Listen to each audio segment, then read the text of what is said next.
right. We're recording on the computer, but we've been live for about 5 seconds. So this is another edition of Hass Discusses, but this is a special episode because we have Adam the Shinobi here right now. We're going to do a Pusha T versus Drake debate, and also we'll be asking him about his recent music when we're done, hopefully not screaming at each other, but giving valid points.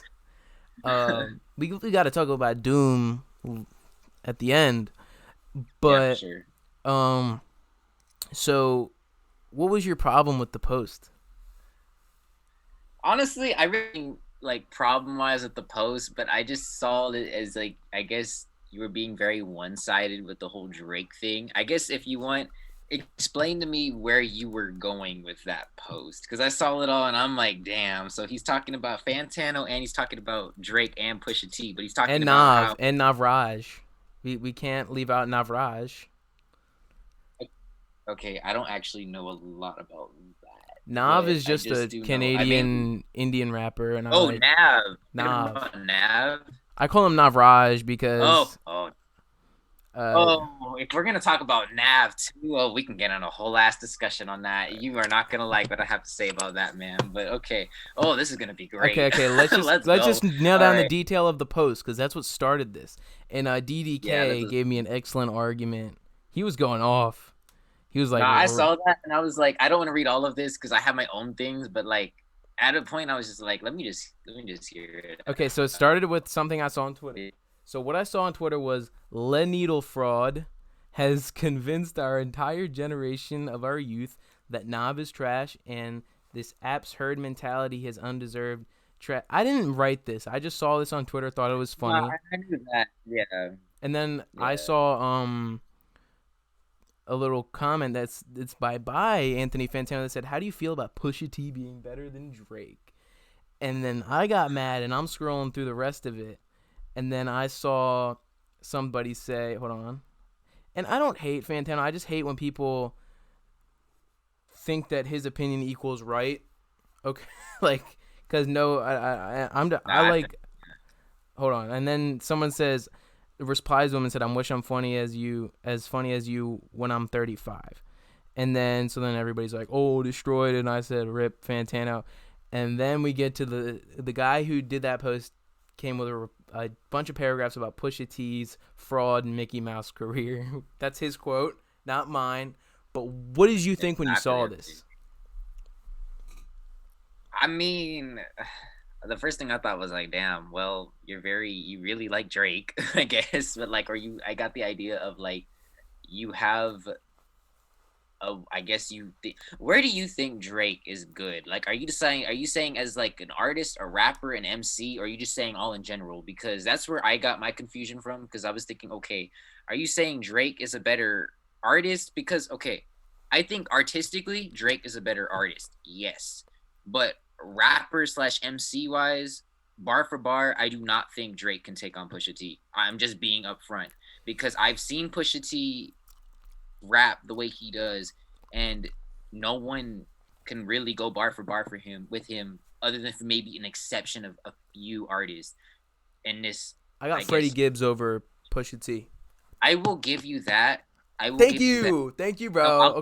I will give you that because Freddie Gibbs, and it's funny because I saw your post and read like, oh, like he hasn't, like he's just hitting his peak, or he hasn't hit his peak yet, and I agree with that because every album he has dropped, what was it, Alfredo, and then the one with Madlib, those are both incredible. Bandana, yeah, I love those albums. I will listen to them from cover to cover all the time. And when I found out he got nominated for a Grammy this year, I was so stoked. Thank you, bro. Because my friend, because I was listening to Chewy and Triz. Because he deserved it. No, but I'm gonna tell you how I found Freddie Gibbs, and then tell me how you found Freddie Gibbs' story, and then we're gonna stem to how this relates to Pusha T, because obviously they had done a couple songs together and they sort of have the same style. So let's talk about So I was listening to a song by Chewy and Triz named "Nothing at All." It's a storytelling song. It's one of those like where it was like, the girl in high school, she didn't want me when I was poor. Now, since I'm rich, she wants me. Like, F that hoe. Just one of those cool storytelling stories, right? So, and then my friend was like, "Oh, so you like storytelling rap? Let me put you on to some Freddie Gibbs." And then he shows me Bandana, I'm listening to Pinata, and I'm listening to what was the first song off that I heard? I didn't go top to bottom. I was like looking at the features and shit. I'm gonna be honest, you know. I thought And then might have been the Earl Sweatshirt song, but no, I think it was just Thuggin', because he was like, check out Thuggin', you'll like that one. And then I heard the guitars, and I was like, oh shit. So how'd you find Frederick Tipton? my brother actually showed me him, and he was like, he gave me like all this music to listen to, and one of them was Freddie Gibbs. I forgot what album it was, but I think the song was Andrea, I think, or like. And I remember I heard that song. I gotta remember. I want to say it was that song. There was a song from Freddie Gibbs, and I remember I was like, "Yo, that's crazy," because of the way how he like articulated the words, the way he like just God is lyrically Perfect said. is good too. Yeah, bro. That yes, actually, I think it could have been that. I don't remember. It was Say, one fuck of around, those get two. gang land. I was chilling this click with a whole damn click, and it couldn't aim that shit. Yeah, Fucking like I'm bulletproof. Like, and then he said, microphone check, 1, 2, mic check. Take back that yeah. bada. I pray to Mecca. Bro, Dude, that he's was so crazy. insane. Yeah, like I listened to all of it, and I'm like, that's crazy. Like after that, I was like, okay, I'm gonna check out whatever he drops next, and then he ended up dropping Bandana, which I Yo, heard like all the hype for that because Madlib was gonna be on it, yeah. and I was like, okay, Madlib is producing this. This I'm is gonna be just crazy. sending it to a million people, my live, so we get some things in. So Madlib, right? Yeah, Have you Madlib, and listened then to Mad Villainy, I assume? of course from Yeah, Cover I to love that album, but I don't think it's MF Doom's best, because I like Food. Um, okay, okay, okay. Actually, you know what? I'll agree with you in some degrees, but I have to like also kind of disagree with you, and I'm gonna only say why because okay, and it's funny because like this whole week I've been listening to Food for like a good yeah, consecutively, dude. Like and Deep I Fried Friends, love, like, yeah, you know what I mean? I love the samples to that. I love the lyricism. I love it all. That album is so incredible to me. But I Yeah. also Mad Villainy because it kind of has like it, it just hits home. And when I first heard that, I was like, "Yo, that is crazy." I mean, I won't lie to you. I agree where you get. I agree with you in some parts where you think food is better, but at the same time, Mad Villain and Impact. Oh, It's on the just I underground, can't. yeah, and like the comic Part of book me rap can't and say all that cool shit, and all the artists that say that it's been so influential on them, like Claro. Like, you never would have thought Claro would have been influenced by that. yeah. I love Claro, by the way. Hold on, this is lagging. Just let me get this all fucking Mm-hmm. fixed and shit. Just turn up the volume. I gotta exit out a couple things. Give I me a feel you. second. Just let me fucking. You know how it is. Not everything's perfect. In the I feel you. lives, boom. And he said, Rose City's finest said, I'm better than both. Tech 7 said, who's Pusha T? Bro, my fans are eating it up. I mean, I understand that. Look, unfortunately, we have come into a generation where everyone will know Drake more than Pusha T, and I understand that because look, Pusha T, of course, it came from Clips, and I will be as honest as it possibly is that I literally have not really listened to a Clips album cover to cover. I haven't, and it's like, but I will say though, Pusha T has some hits. Like I personally think he does. Drake hits? No. I will Well, agree with let's just that. say, let's just go for I this. If they will do a agree. versus battle, But with, if they do a versus battle like the Gucci Mane and like that series, Drake's winning that. Okay? Like, if you're going off hits, sure, yeah. off hits. I'll agree with you. The thing is, I think me and you might see There something would as be no. different. However, I look at experience. I I look see at like. where I see. Hold on. I'm just saying that I look at Okay. records for nostalgia. Like, the reason I like Food is because I was working out during quarantine in my garage, and all I was listening to was Food. I couldn't play Mad Villainy and work out to Food. That's because the way I consume a record is I play it constantly while I'm doing something, and I have memories for it based on what I'm doing when I'm listening to it. Like, maybe I'll be with someone listening to a record, like, just stuff like that. That's what I take into account when I think of a record or someone's discography is good. And I feel like I don't know, like what records from Pusha T are songs that you like look at and you're like, holy shit, give me that. That's what I want to hear. I mean, I personally, okay, Daytona, great album. I love them. Honestly, say that's probably real. I'm as if I can be honest, that is the one album I will say from Pusha T that I really like the most. I've heard I've dabbled a little bit with Pusha T albums, but like with Daytona, I can go as far as saying that I can listen to it all the time, and I really can never get rid of that album. And it's crazy to me because that album to me, I can listen to that probably all the way through and more than I would say a Drake album, any Drake album, with the exception of maybe a few possibly. It's just, I guess the reason why is because this whole underground bias, really rap lyrical miracle bias thing. I have always been someone who has always looked at lyricism and loved lyricism forever.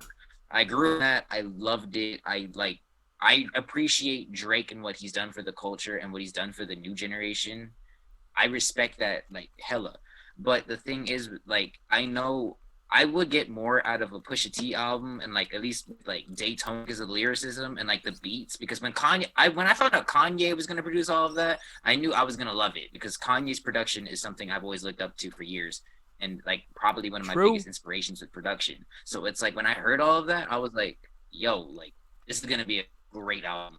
And it was like a lot of the stuff helped the whole Drake and Pusha T diss thing, but that album altogether, I knew like I love like when he made the song "What Would Meat Do." I think I remember that one. I remember I ate that up, and I was like, "Yo."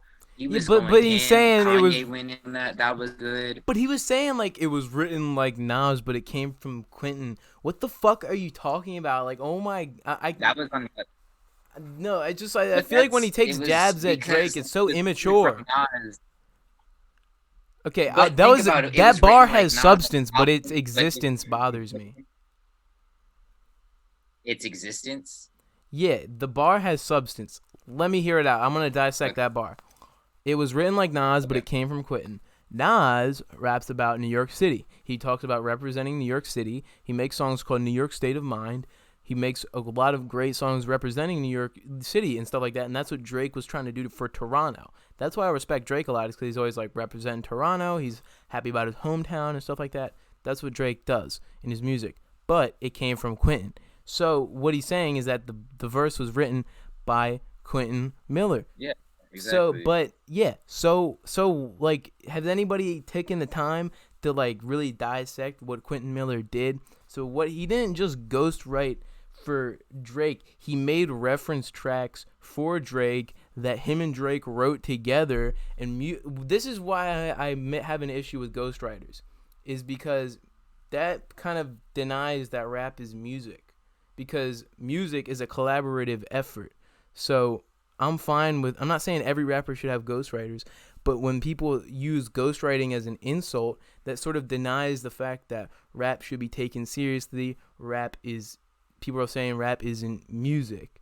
People are saying that rap is completely different from music, which it is my favorite genre to ever exist. And it is, in my opinion, the definitive music art form, because you can pull from different subgenres. But when people think that sort of ghostwriting is an insult, that bothers me, because look at Kanye. 30 Hours was written by Drake. There is a reference track online where 30 Hours was written by Drake. Drake wrote parts of Father Stretch My Hands. He wrote like what other songs on Life of Pablo did he? Wolves. He was supposed to be featured on that, and Kanye and Drake were going to do a collaboration album called Wolves. Okay? That's not me saying Drake is the creator of everything. Okay, I'm just trying to say that. Do you consider ghostwriting to be an insult?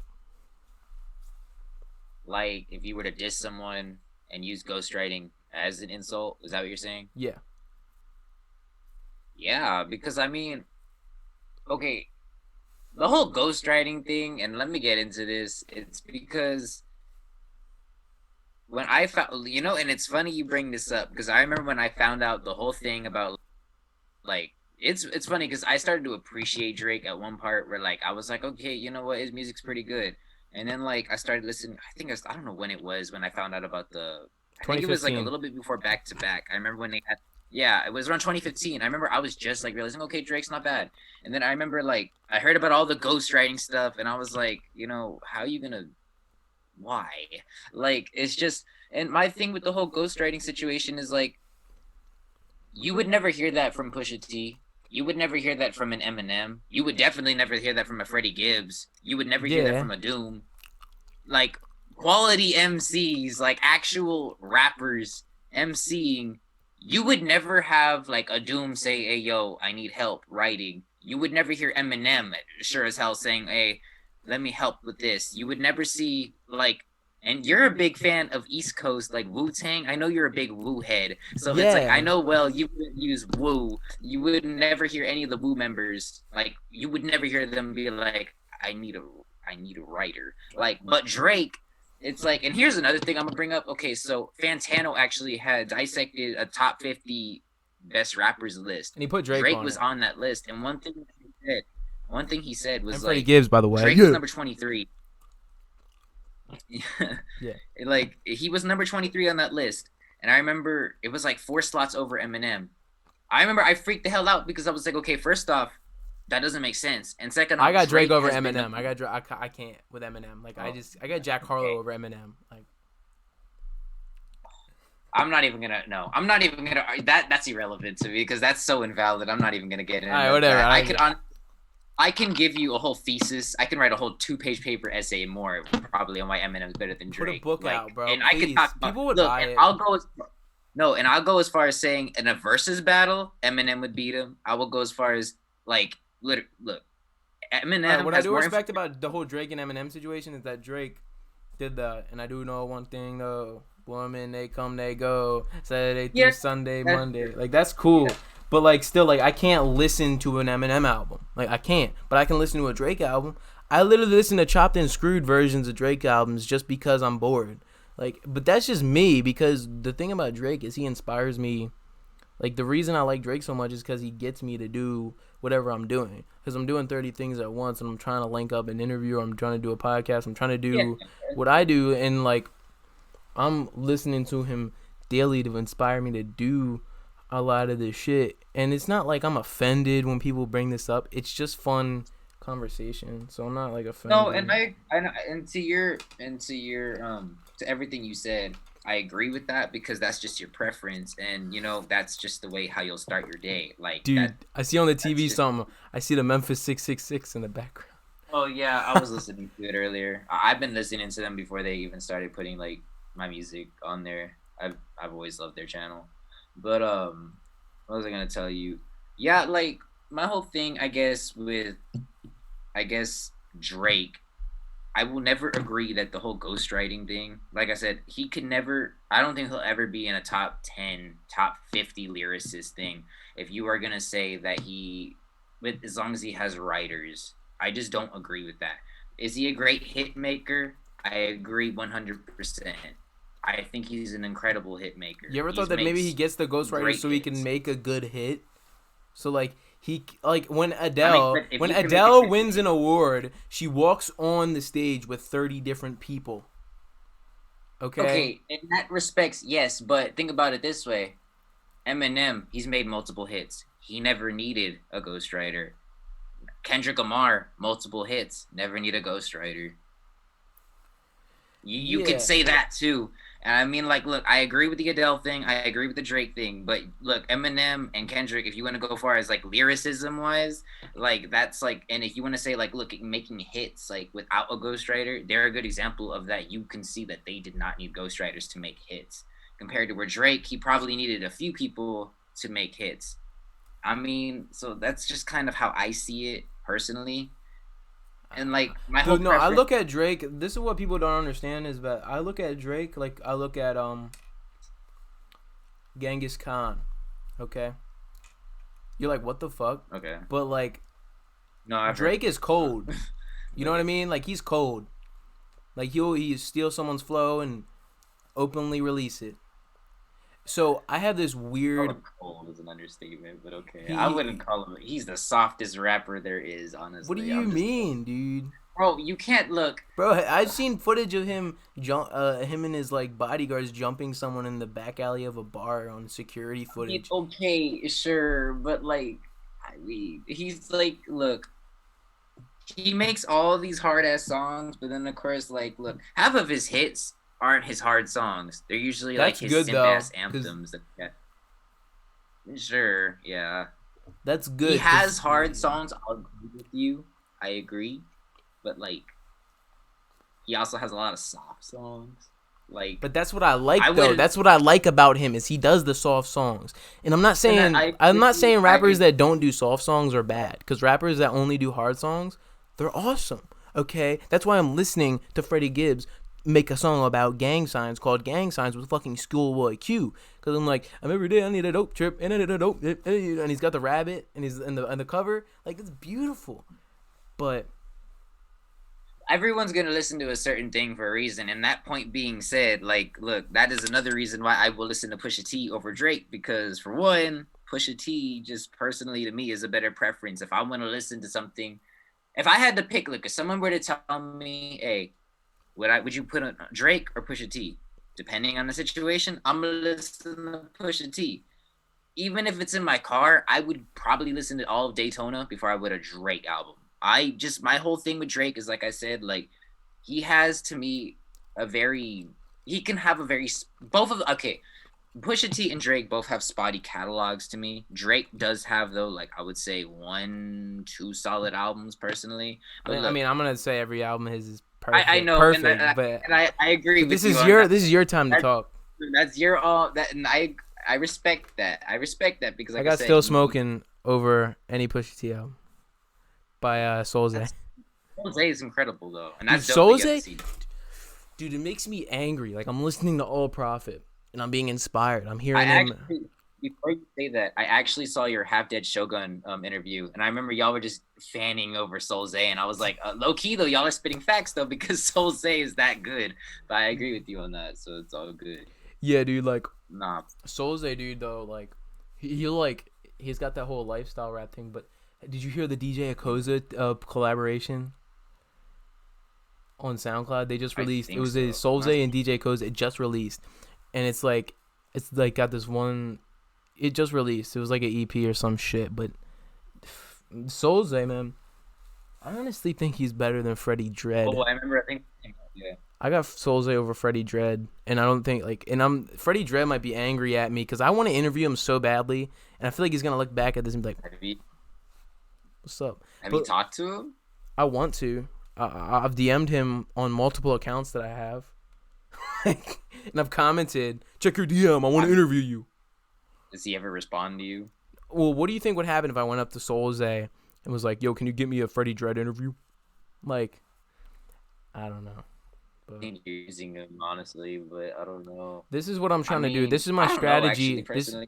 Do you want to hear my strategy to get the Freddie Dredd interview? And this is history in the making. I'm going to interview everybody in Doom Okay. Shop besides him. And then I'll ask them individually, maybe. I don't know. That's horrible.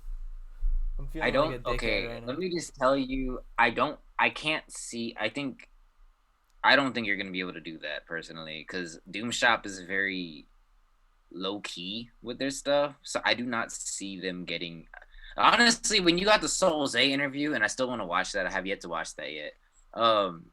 When you got that, I was very shocked when you got that because I just didn't expect it. So when I remember when I saw that, I was like, when you said like, oh, I got an interview, I was like, oh shit, he got a Soul Zay interview. I guess I can't see that happening with like Holocaust or Kane or like Cursed, I guess. Holocaust, I Because don't know if I expect that. Because he did like, I think he's like kind of done doing interviews probably because he did a Mascarilla one. Shout out to Mascarilla. I'm a big supporter. Roger Gango or whatever. He's awesome. And a Koza interview, that would be cool. But I feel like, how do I say this about like the Doom Shot people? They're like old heads. Like, yeah, in a way where they're always like showing like little cassette tapes. Like I don't feel like they care about like discussing some bullshit online. Like I don't know. I could I be mean, wrong. from what I've learned from, and like I don't know anything about them personally. I don't know them personally, but like at least what I got out of I guess the interview of Cursed and MC Holocaust was I guess they just kind of like to do their own thing, and like I guess they won't really try to. They just kind of want to be on their own tip. That's what I've This is what gotten. I'm noticing is there's two type of people in the underground. There's the people that really are like they don't want to get themselves out there, and I don't mean this in a negative way, but a lot of people are just like I just want to chill and make music with friends. I don't want to I don't want to like showcase everything I'm doing out there. I just want to release their music, and I just in the music videos just that.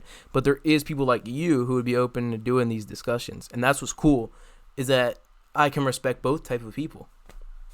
At the end of the day, like my thing with that is like I love making music, and of course, like I love doing all that. But I also like discussing, I guess, about everything around the culture and hip Well, hop and what other whatnot. Because Pusha like, T projects do you enjoy?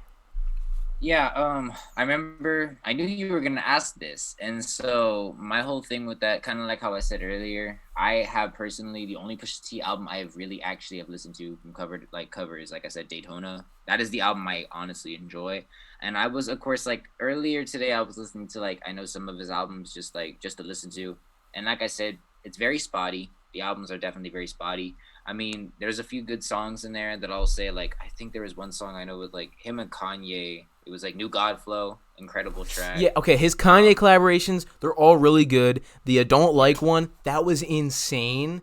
He said that's my favorite Pusha T thing, and I love his the one with the barcode on the cover of it, the one with Kendrick Lamar, the nostalgia one with the you know what's cool about Yeah, that guitar thing? That was sampled in Travis Scott's Mamacita.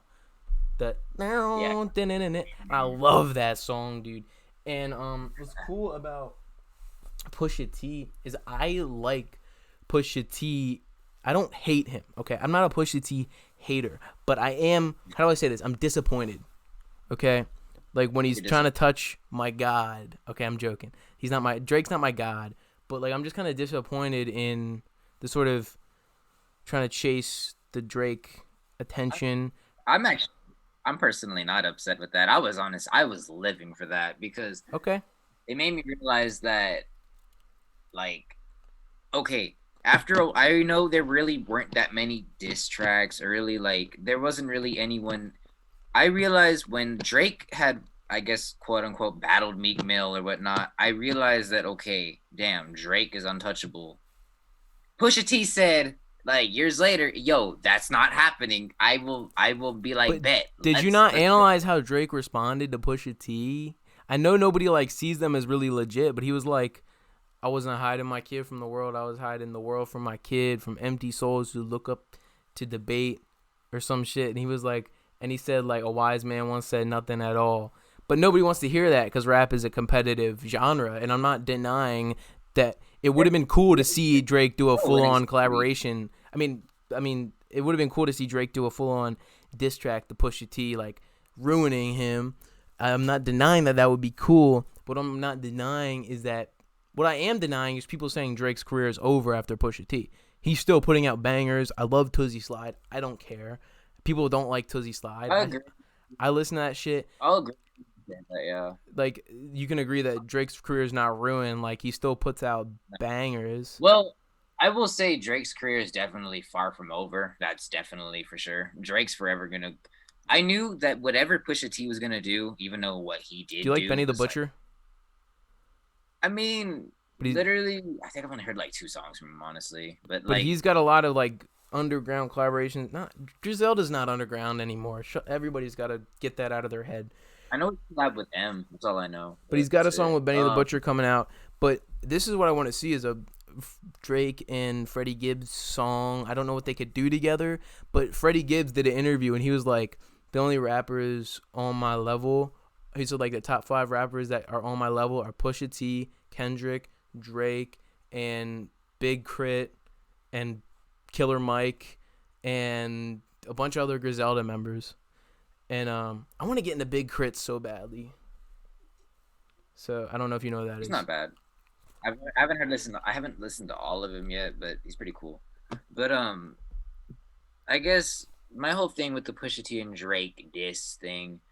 Look, Pusha T said a lot of things that were very, very like damn. Like he went for the throat. He just said like he was going. No subliminals were said, and I remember, and it kind of annoyed me a little bit when I was like following all of this, and everyone was saying, "Oh, this is kind of too far." Like he brought up a little too much. But then I thought about it. I'm like, this is how I know this generation is soft when it comes to lyricism, because I noticed when like we've come to such a soft ass like mentality, like saying like because when everyone was like, oh, like Pusha T did this, he mentioned like all of these like this and that, but I'm like, no, hip hop has been cutthroat for years, and like That's what's look at cool the about hip hop is it's the only genre that is really competitive.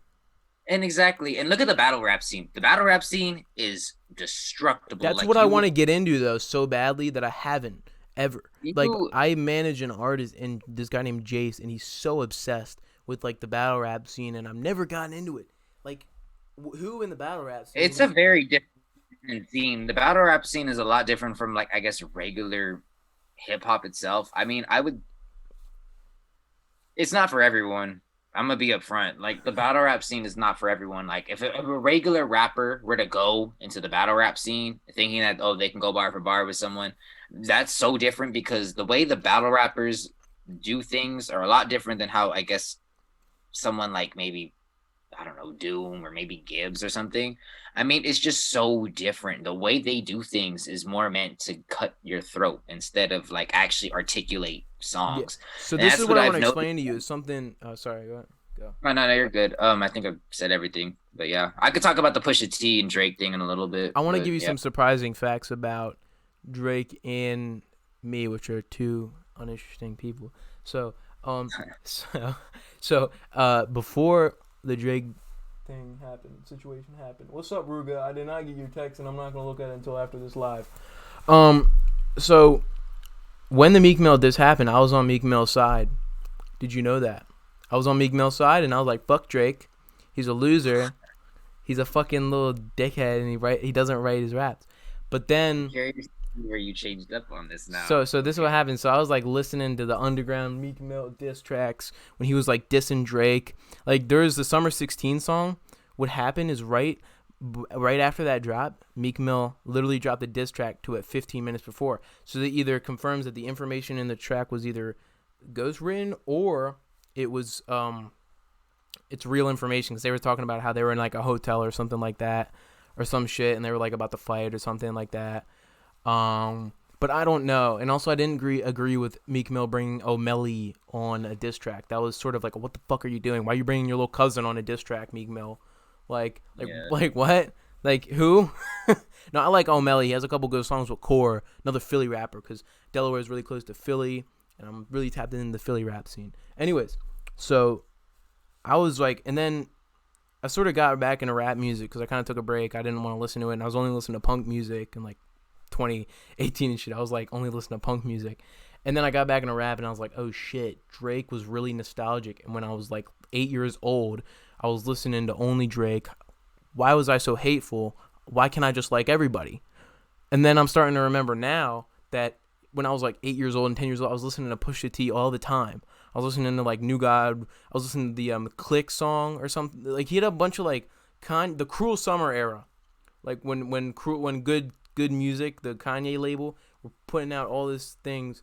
So I'm starting to realize now that Pusha T has a lot of old great music, but the music that I can relate to the most, because I'm not a fucking drug dealer. I mean, I have, but is like fucking, you know, that Drake stuff, because it just gets me motivated to do what I gotta do. And I'm a guy who likes relatable music, but that's just my preference, and that's what I mess with. But what I'm not denying is that Pusha T has a solid discography. But what I am denying is that it's sort of like what I am denying is my ability to consume a bunch of Pusha T albums on the regular.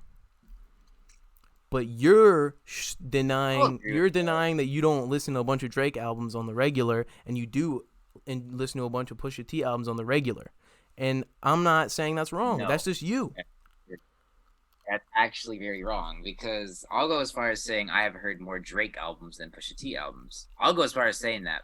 My Oh thing with shit. Drake, yeah, like no, I can honestly say I've listened to. If you're reading this too late, I have heard Scorpion. I've heard part of Views. I'm not gonna lie, I hated Views.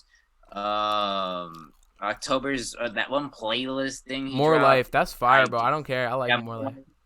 it was okay. 26 songs though, nah. And then like the care package thing, it was okay. What about What Take the other Care and Nothing Was the Same?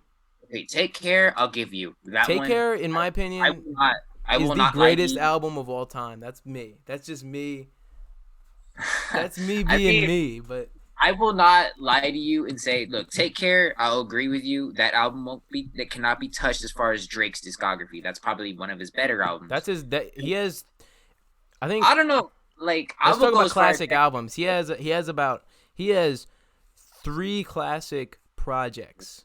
classics. Okay, I would 3 have agreed classics. with you on maybe Take Care, and I'll go as far as maybe saying if you're reading this is too late because that's a personal favorite of mine from Drake. I love that album personally from him. Well, I wouldn't say I love it. I Three just say I three like classics. Nothing Was the Same. Take Care, and If You're Reading This Is Too Late. But the thing about If You're Reading This Is Too Late is you couldn't go to a gym, a restaurant, a football game, a basketball game without hearing 5 songs from If You're Reading This Is Too Late. That's my experience.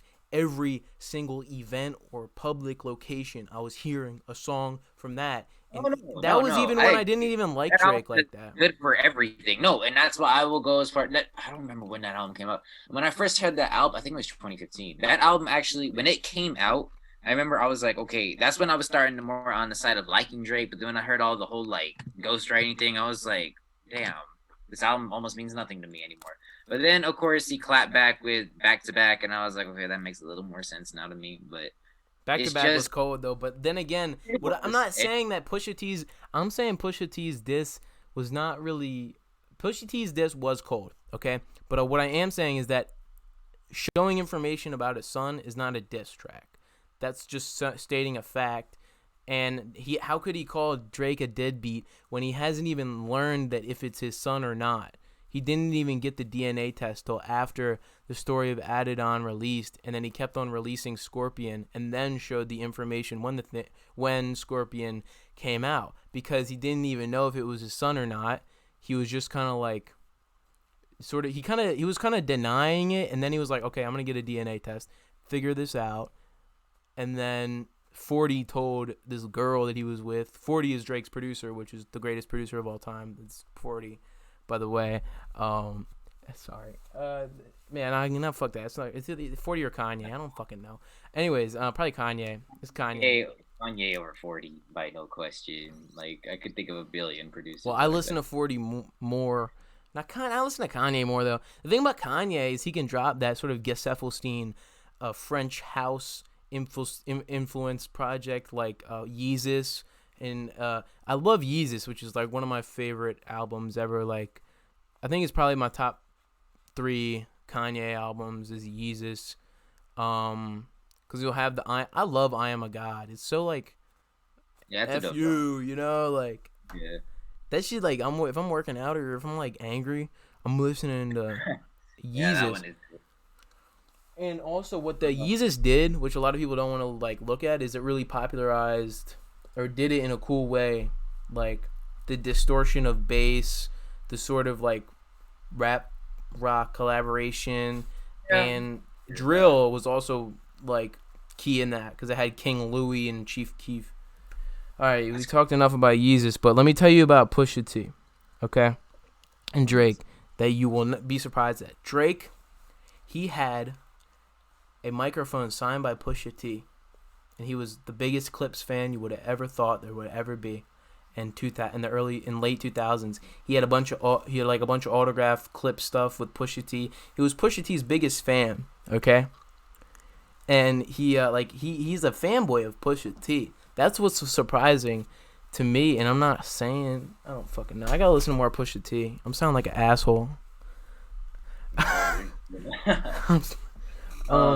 mean, okay. So what I'm hearing is that I mean, okay, look, I get that. Okay, even if he was a big fan of By it, the way, Drake said he lost the Pusha T like in the interview, so like you yeah. got that. Um, I mean, no, I mean, if you were to tell me he were to win that, I would have just been like, no, he's got because more money than look. him.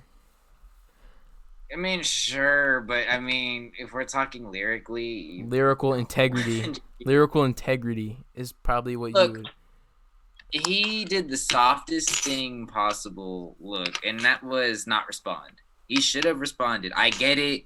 The whole album thing. I know he wanted to keep pride. My whole thing with the Pusha T and Drake beef thing, that at least when that happened, I do not think it was about Drake and Pusha. I think it was more toward Drake and Kanye, and that's where I felt like it Yes. was leaning toward. And like I will explain, I have literally gone through head and head and head and back and forth about how I felt about this, and it's that one Pusha T won that battle between him and Drake, but when he said everything he did, I was like, okay, one, he's coming at the throat. But when Drake had also dropped what Duppy freestyle, a That was lot a of it was banger. That was a banger. I will not lie to you. I actually fuck with that song heavy because it's actually like I love that sample. So this That is what he sample. said. He said you're not even top 5 as far as your label talent go, and he said you're older than the word I cannot say. You're running behind. He's older than Yeah. the person you're running Okay. behind. I mean, I don't know about look, talently wise, I think he's definitely top five and good. I do not good. I don't even remember who they actually have other than like what Big Sean, Kanye, Pusha, and then Bro, like people don't like Big Sean, but do you like Big Sean or not? I'm very I don't mind Big Sean. I'm more on the side of liking him. I don't Thank understand you, why people thank don't you, like him, thank you. honestly. I love Big Sean, bro. I can see if someone were to say he was lyrical, I wouldn't really agree with that. I think he's just overall a good at making music. I think that. I don't think he doesn't have any I don't really see anything really bad on him. I know like it's a little different, but I mean I like it. It's cool. What I would definitely Now recommend out of any, which actually samples a clip song, is mhm. a Big Sean song called "Friday Night Cipher." It's a 9-minute song off of Detroit 2. Don't check I think I out heard the. that. You heard that one? It's like 10 Yeah. Detroit rapper. Eminem's got the end verse and it's like 3 minutes. That's a Yeah. banger, dude. And the clip sample is good because it's from like this cool ass clip song, which I forget the name of, but it's pretty good. Nobody's in the But live. oh, your live ended? No, nobody's in it. Oh. There was a I couple, forgot but what who sent me a post. Nah, but I don't know. I mean, like going back to the whole Pusha and like Kanye thing, I just felt like it was more aimed toward Kanye. And what I've gotten out of all of it was apparently there was a response for not for Kanye, for Pusha T. There was gonna be a response from that Pusha T diss. I just do not um I do not see it being toward Pusha. I see it being more toward Kanye. And a yeah. lot of it seemed a lot aimed toward like everything looked like it was going to be a lot aimed toward Kanye. And what I got out of it was of course I remember it was like that guy from Houston I can't think of Jay his Prince. name. Yeah, Jay Prince. I remember he made a whole ass thing on saying, "Oh, like we can't have Drake do this because honestly, if he would have had dropped this track, it would have created repercussions that probably would have been bigger than hip hop." I honestly agree, and I have gone back and forth. Like I said, I have thought about. I wish I would have heard this track from like Drake. If No, but honestly, listen, if I Certified would have Lover heard Boy is coming out. What would no, you? It's what's gonna up? be on Certified Lover Boy. That's my thesis. That's my that's not my thesis. I don't know what thesis means. I'm sound like an idiot, but I'm saying I'm, that it's probably gonna happen because who would expect that to be on look, Certified Lover Boy? Who would I'll expect that? that would be true. Look, my thing is, I wanted to hear that diss forever. I will go as far as saying if I would have heard that diss, and if I think Drake would have came at Pusha at that same mentality, same level as how the same energy that Pusha did to Drake, and if Drake brought that energy right back and just like backhanded him, I would have instantly have probably sided with Drake on it, and I probably my whole views on all of this would have been a whole lot different realistically. But what if because he's kind of been setting it up. That's what people don't understand is Drake's been setting it up. And if Certified Lover Boy drops and he doesn't do that, I'm gonna be disappointed. But I'm still gonna probably enjoy the album because I mean, I think the album's gonna be good regardless. I mean, well, I think it's gonna be. He's been having it weighted, so I mean, I'm sure something's gonna be decent of it. There's gonna be hits in there. I just my thing with it is like, okay, everyone is. This is what Jay Prince said. He swears up and down this thing would have been really, really altering for Pusha and Kanye, or so, it would have been altering for multiple things. that's what I think. You know what I think is because what are you saying? You This is what I have to say about all this, and I'll let you like this. I have to say this because it's like, okay, I don't think this would have affected Pusha. I do not agree, unless he said something about that he like banged his wife or something. This is what I gotten out of this. I think it was gonna be a lot toward Kanye, a lot of it, and this is why I think because I've hinted at this forever. When I heard the song, I just know the Kiki song. That's all I know. I don't know the name of it. Yeah, the I theory, hate the that song. theory that he has But had something to but do with his because the theory wife. I have, yes, he did do something. He had to have done something He with had Kim to. because my whole thing, he had to, and that's when I thought, what if this song was somehow like a somewhat shadow diss in some sort of way? Because he said all these different subliminals because he used to call Kim Kiki, and he used to say like, "Oh, are you writing all this?" And I'm just thinking, oh my god, like, is he just making? And they're divorced now. Come on, they had. Yeah, and that's what it made me wonder. I'm like, did he just throw all these things at Kanye and like, is this just something we're not seeing? And I thought about it. I'm like, Let this me has to be dissect sicko something bigger. mode for you. Let me dissect sicko mode. So he said, Okay. crept down the block, made a right, cut the lights. When you look at a map of Drake's LA house at the time when he was living with near Kanye and stuff like that, it's literally the exact. He literally describes in sicko mode the directions from Drake's house to Kim Kardashian's house. If you look at the lyrics, I did not know that. there's a I map. actually did Someone's not. actually dissected a map, and also Laugh Now, Cry Later. I'm gonna pull up the lyrics to that. This is what we gotta know is that it is more about Kanye. It's definitely more about Kanye. Laugh Now, I Cry do Later not is a see- Kanye diss track. That's what people don't want to think. Laugh Now, Cry Later. Think of that title. It is about inconsistent emotions. Okay, Kanye's bipolar. Yeah, he's bipolar. Sometimes we laugh, sometimes we cry. But I guess you know now. Kanye knows he's bipolar. Okay, so hold on. We took a trip. Now we're on your block, and it's like a ghost town. Kanye had a song called Ghost Town. He's like, I don't know. This is like a Reddit thread that's too deep. No, I agree. I'm putting all the pieces together. I definitely see where you're coming at, and that's honestly kind of scary to think about that it could probably be like that, Logan. Honestly, if Distance that's between true, us, and it's not a store. Like this isn't a closable Gap. Yeezy's Gap deal. damn, I will give you as far as saying you honestly put me onto some knowledge about that, and that I'll give you that. You've given my respect for Drake a little bit higher because of that. That he does the subliminals, but he hides it in the number 2 biggest song at the time because of course Cardi B and the woman who has lied the most, Meg Thee Stallion, the biggest the oh no, come on, we got all right. I like both. I don't care. I like Tory Lanez and Meg Thee Stallion. I like both of their music. I don't care. We really better talk about this. Okay. Oh shit. All right. My whole thing with that, I'm honestly more on Tory's side, as crazy as it is. Yes, I am, and there's a reason why. something doesn't add up with that He'd story. be in It jail doesn't. now. He'd be in jail Yeah, if like it happened. that's what I'm saying. There is something not right with this, and you like you said, he would have been in jail. And like I'm hearing, of course, there's not a lot of evidence, but the whole thing with Meg is like, look, and her music aside, look, her music's all right. I actually don't mind it. I could honestly say I'm having fun with that music. Like, I have fun with it. Adi Adi, who gives a frick, Like I ain't man? even gonna It's lie, fun. yeah, like when I listen to it, like I'm like that's dope. Like I'm messed with it. It's She's like done a she lot of can really good rap. Like I will freestyles. not deny it.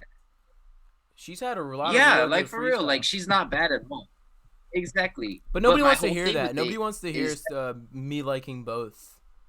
Like, no, that's and I agree with you.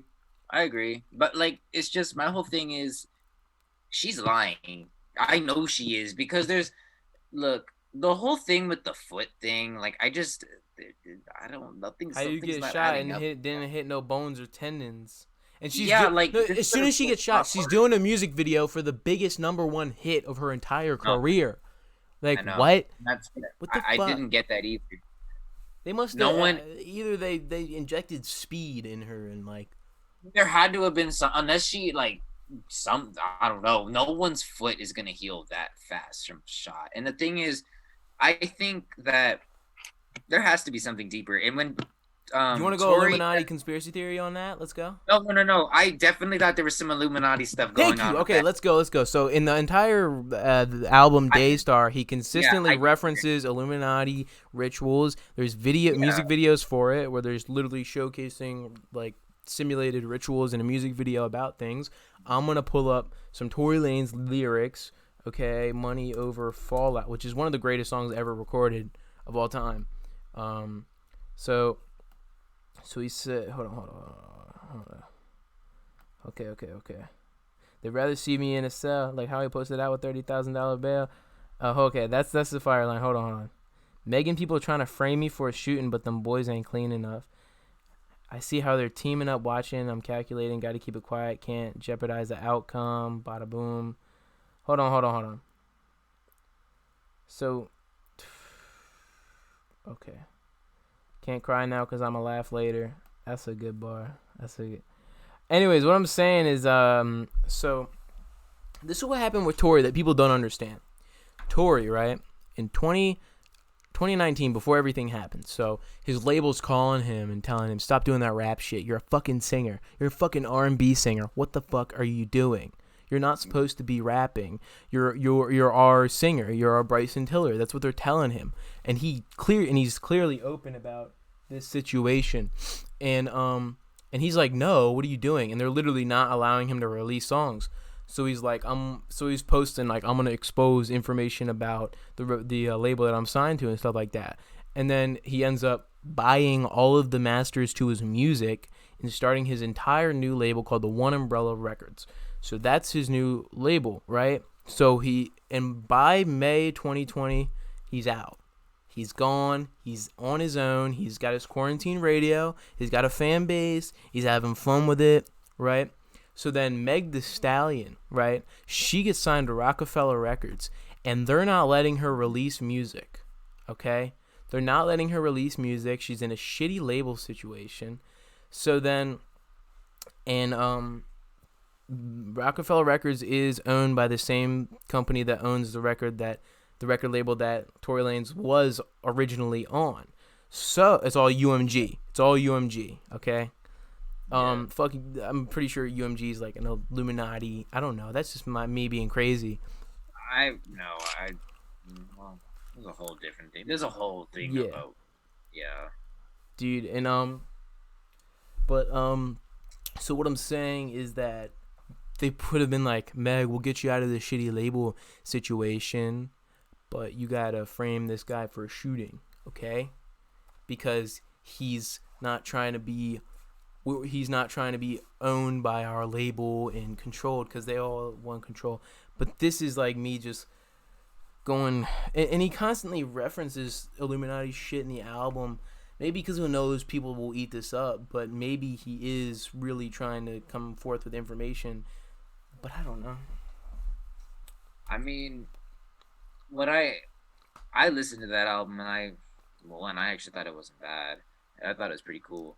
Um, I would say that, I mean, I did get a lot of the idea of like, okay, like he just kind of like says like, look, I didn't do it. But when I really had to try not to listen to that album and realize, okay, that it did sound very one-sided. And I was on the side where like, okay, maybe he did do it. But then when I started seeing all the facts and realizing, okay, she posted pictures of her like her foot didn't look like really anything happened to it. She had these music videos come out.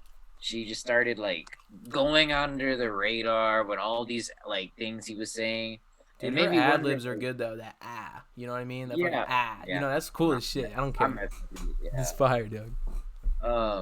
I will just say though, like, you know, I just I see that she's lying. I have to, and I do not think her career is gonna end if even if they do find out maybe a year later, hey, you were lying. But she's at such a peak of her career right now. I do not see that happening. I think Tori's gonna be in a situation where like, look, even if they do find out, oh, he was innocent after all, I feel like no one's gonna owe him apology. Everyone's just kind of gonna sweep it under the rug and realize, oh well, we were wrong. But no one's gonna This care is enough. yeah. He's gonna have a really good cult fan base after this, and he is I agree growing with that. that. Yeah, That's gonna happen, and I don't think that's what people should fear. But I feel like sadly people do fear that. People do fear a cult fan base because they know they'll never be at the level of someone that is sort of, how do I put this? Sort of factory line pushed in people's faces. Okay, that's what Meg Thee Stallion is right now. She's like a factory. She's like a product on a factory line being pushed in people's faces. I'm not saying that's bad. I'm just stating that in the fact that she is being pushed in so many people's faces in terms of her music being advertised, being put on playlists, being put on the face of everything. It's yeah. because she has that label head behind you, and I hope that when that happens to you, you don't commit Illuminati rituals for fame. But if you want to, I don't care. I don't think I'd want to sign. That would be too much for me. I mean, I've, I don't know. I have a whole thing on that. I don't think I'd want to, just because of it would have to be right. I think the price that honestly I just don't see it. I love the idea of me being able to drop as much music as I can, and I don't like the idea like of just waiting. So I couldn't do that.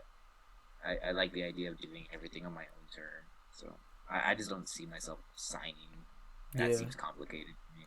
What if they But what if they take you to a sort of modern version of like that's what they do though. If this is the theory though, is the whole blackmail theory, is that when they want to get you involved or sort of control you, they'll do what sort of, and you're gonna be like, whoa, when you hear this name, they're gonna do a pull of Epstein on you. They'll take you to a place where they'll force you to do things and they'll videotape it, and then they'll sort of hold it over your head and sort of control you with it. That's the theory, but they do offer in exchange. They do offer money and fame, but I don't know.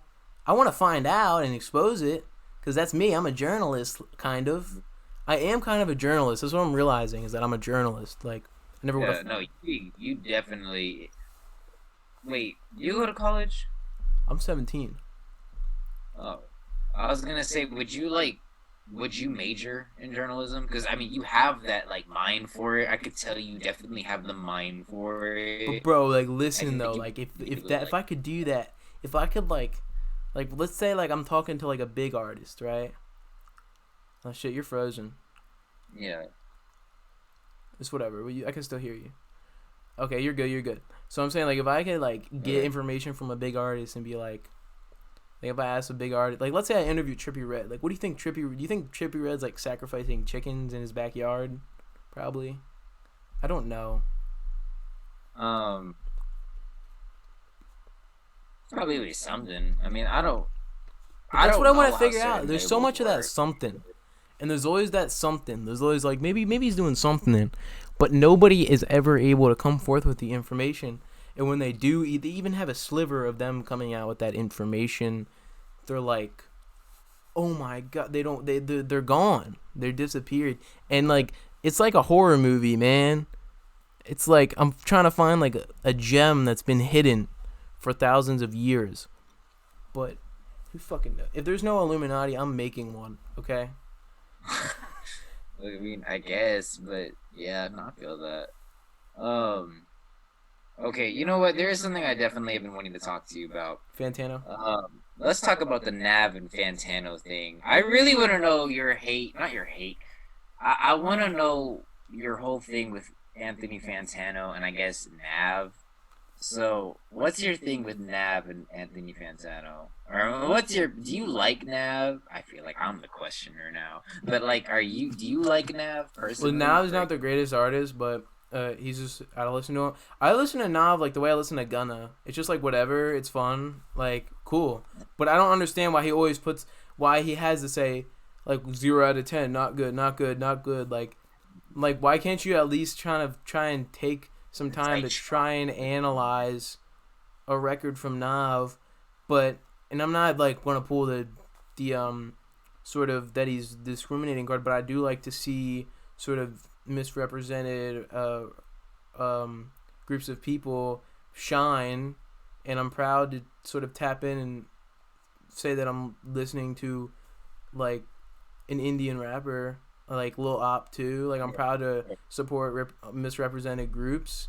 I Like want to actually, before you say that, I had no idea you interviewed Lil Op or Lil like like I was going through I think your interviews one day and I was like he interviewed Lil Op like Lil OP or whatever his name is and I was like because I always see that fool on like every comment section yeah, they're funny as shit.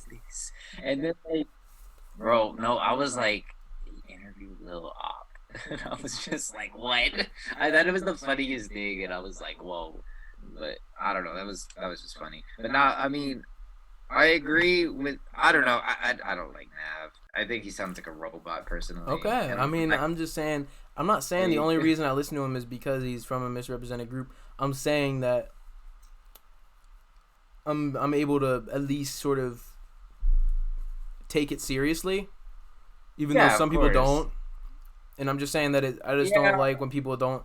What I don't like about Fantano is that obviously I'm a music critic. I review albums and I react to music, and I look up to the guy and I want to be on his level, and I'm completely jealous of his fan base and I want to have his fan base. I'm open enough to say that. very cult like. That's for sure. Yes, but that's what I like the people that make jokes when they're like gonna go look at a Fantano album to see my opinion on an album. Like Yeah, that's just like what like imagine if you release music and Fantano reviews it and gives it a 3 out of 10 and then everybody comments you're fucking trash. I mean, okay. Like imagine and they don't want to take you seriously because one guy made a review of your album and they don't want to take you seriously because one guy made one review of your album. Okay? Imagine if someone did that and that person is the standard for any critique of any music and no other music critics are of value. Okay? Like if you say like if Fantano gives that album a 3 out of 10, then you say, "Oh, Big Quint liked it. Oh, Miami liked it. Oh, Sean C liked it." I mean, people do take Sean C seriously, but never as big as Fantano.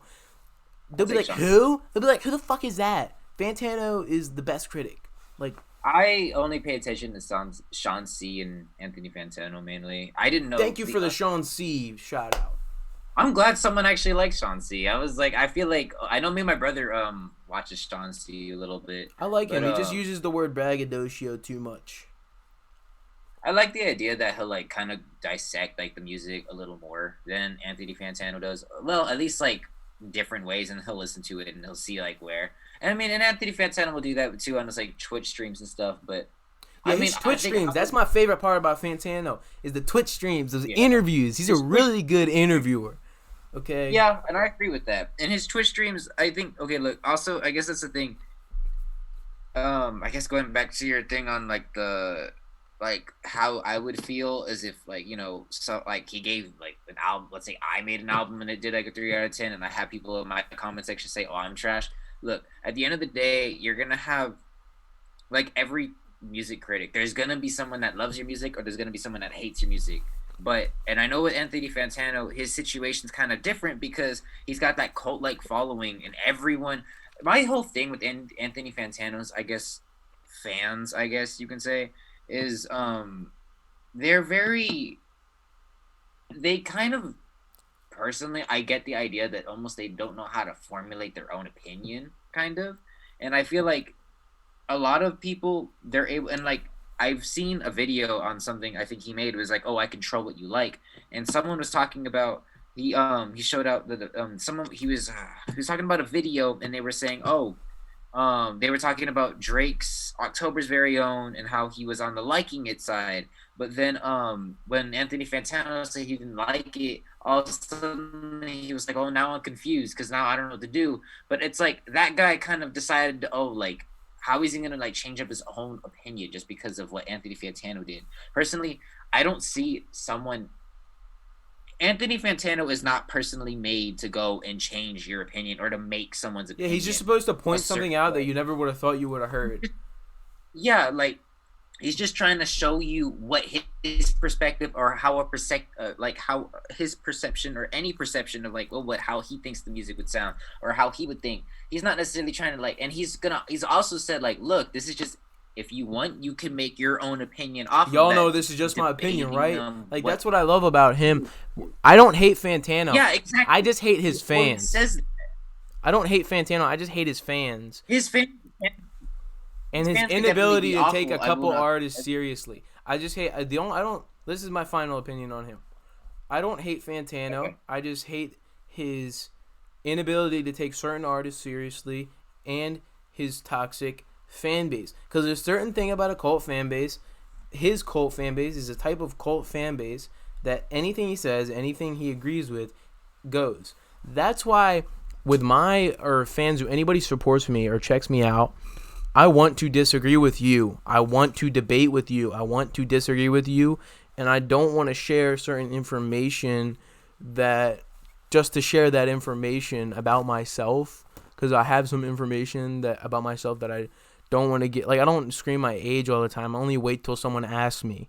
Okay, Yeah. I'm not gonna be like, yo, I'm a 17-year-old podcaster from like what? Like, I don't Yeah. got a point voice that like I only do that when someone asks me. I just don't like. I don't want people. Well, people look at Fantana. This is what I'm saying about art in general. Our modern art is people look at artists and they think, "You're my avatar. I am you. Whatever you do is what I would do." That's what they do. They pick and choose artists as their avatar, and they don't see them as different people than them. So, like, when that person is their avatar and is their character in this sort of simulation video game, right? They see that, and if they do something questionable that they would disagree with, they go insane. They're like, "What? What? You're doing something that I want to do when you're supposed to be my character that agrees with everything I do, and that's why I choose you as my character." When really the reality is, and this is me, is that making someone that you're entertained by your character is fucking horrible. It's horrible, because why would you watch someone just because you think they're like you enough? It's because the people that do that are so lonely and hate themselves so much that they don't understand that the people that create what they're creating are people. Mm-hmm. Mic drop. Okay. Nah, I feel that. I don't even know what to say. I mean, like, other than, Do you agree? I, I mean, I agree. I mean, my whole thing, like, look, at the end of the day, I have, if I really needed to see how an album, or what I expect, I guess, to expect with an album, I'll sometimes go to Fantano. Sometimes I just watch him just to get entertained because it's funny to me. Yes, it is But funny. He's funny. yeah, like he's great, and like I will say though, like if I were to listen to an album and I say, oh, I love this, and he were to say, oh, I don't care for it, I'm not gonna suddenly be like, oh, okay. I mean, like he is very very harsh on Hobson, but I personally like Hobson. I love his music. Yeah. like So when does I DDK. give like yeah, like he'll give like a weak review or something to Hobson. I'm just like, okay, I mean, it's what it is. Now, I will go as far as him saying now, like, if he was like to say to, oh, like, okay, Hobson, I mean, I will not lie. Like, if I go back to some of Hobson's albums now and I'll listen to it, I'm like, oh, okay, I'm not gonna lie. I can kind of see where like where where kind of where like Fantano was going with it, because after I listened to it, I'm like, okay, Hobson has his moments, or it could be a little cringy, but hey, it's like I'm not gonna all of a sudden just hate Hobson because of how Fantano feels. Like that's kind of the same way with like I guess the way how he likes Eminem. He doesn't like Eminem, and he'll like kind of say the things he does about Eminem. But I mean, doesn't that's not gonna change how I feel. Another good example, I guess, of like Fantano actually kind of going a whole 180 with like the whole situation with like for at a time he did not care for Tyler the Creator's music, but then like he had completely realized his like evolution, and he realized like, oh, I definitely think Fantano is at least fair with his reviews. Granted, you could say what you want with Nav. I understand that, But I'm but different on Tyler. I like Goblin. Goblin's my favorite Tyler album. that album will always have a special And place in my heart. Bastard. I like The Goblin, Bastard, Goblin, and Wolf. Or Golf, or whatever the fuck it's called. The Blue Hat one. That's yeah. my favorite. Those are my 3 favorite Tyler albums. But like, I only listened to Tyler like once before like now or a couple of months ago. I only listened to him once, and it was like Domo 23 off of Wolf. Wolf. And I was like, sick to my motherfucking stomach, bitch, I'm a dick, I'm a motherfucking dummy. And he's like just some cool ass shit. And he was like, I love that weird ass Tyler where he's angry as fuck for no reason. Like, yeah. Yeah, no, I feel that. Not I don't know. I love that album. I honestly I can listen to almost any Tyler album personally. But I mean that's what I'm getting at. It's just like no matter what, I do not think that Fantano is necessarily unfair with his reviews because like I said, like he did not at one point he was fairly harsh, I guess you can say, with Tyler the Creator's albums. But when he Yeah. dropped like Flower Boy and when he dropped like Igor, like he realized an evolution. What I'm trying to say is he can be very he'll like certain albums and like he's not gonna it's even the same thing with Kendrick. Like he loved To Pimp a Butterfly, but when Damn came out he was like he even said like, oh, it's not that great, like it could have been better. It's the same thing with I Damn's think my this favorite Kendrick album. I actually liked Damn. I love Damn. Like But have you seen my collector's edition? I might have shown this shit in every interview, bro. bro, I haven't actually seen it yet. Okay. I'm gonna grab it.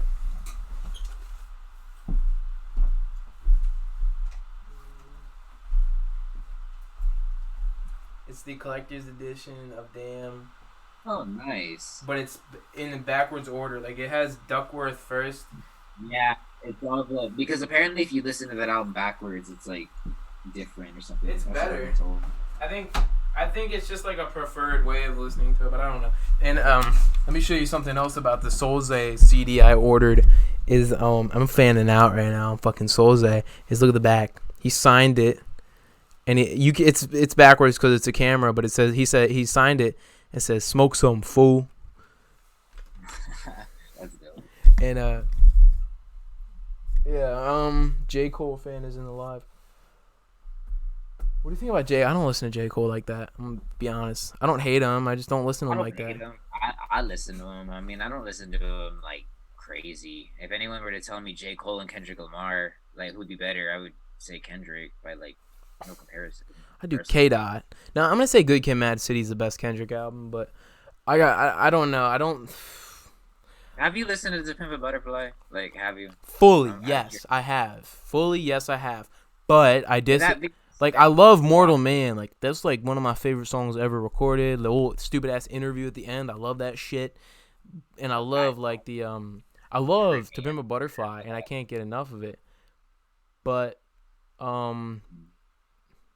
there's something about Kendrick, right, is that I don't put him to the same standard as certain artists because he's only dropped 4, like, really good things, but he hasn't dropped like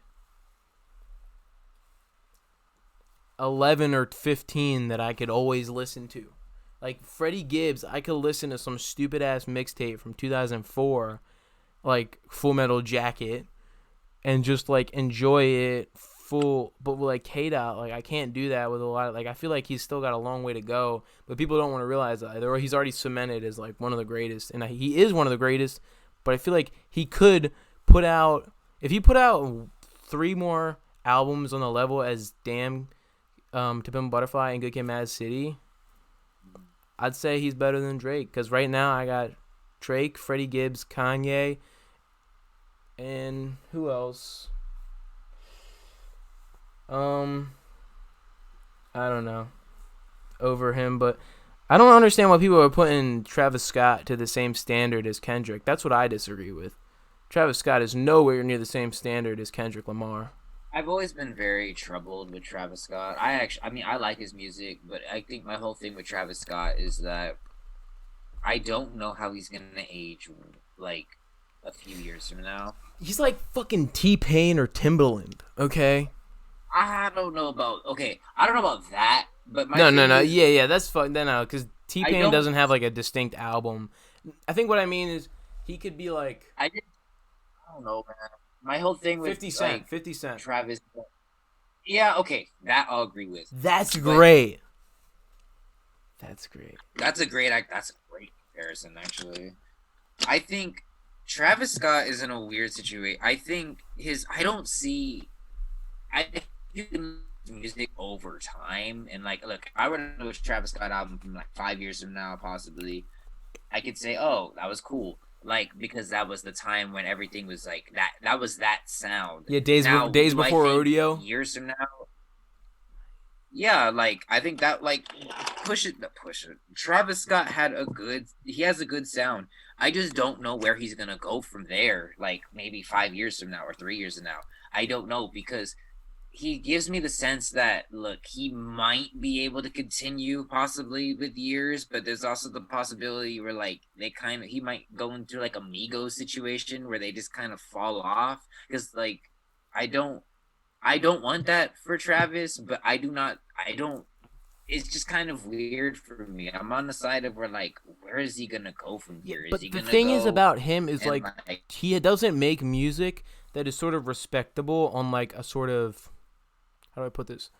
A sort of an analytical as a Kendrick record or a Freddie Gibbs record. It's not analytical. You can't analyze a Travis Scott song without hearing the 50 different synth layered on top of 30 different auto-tune. I'm not saying auto-tune equals bad. Auto-tune does not equal bad, but it's not. That's where it doesn't equal good either. Well, okay. My thing with Travis Scott, though, I have to say, and that's why like I'm on the questionable side of like, okay, maybe he might be able to possibly be able to carry this sound slightly more because he did it in a different kind of way.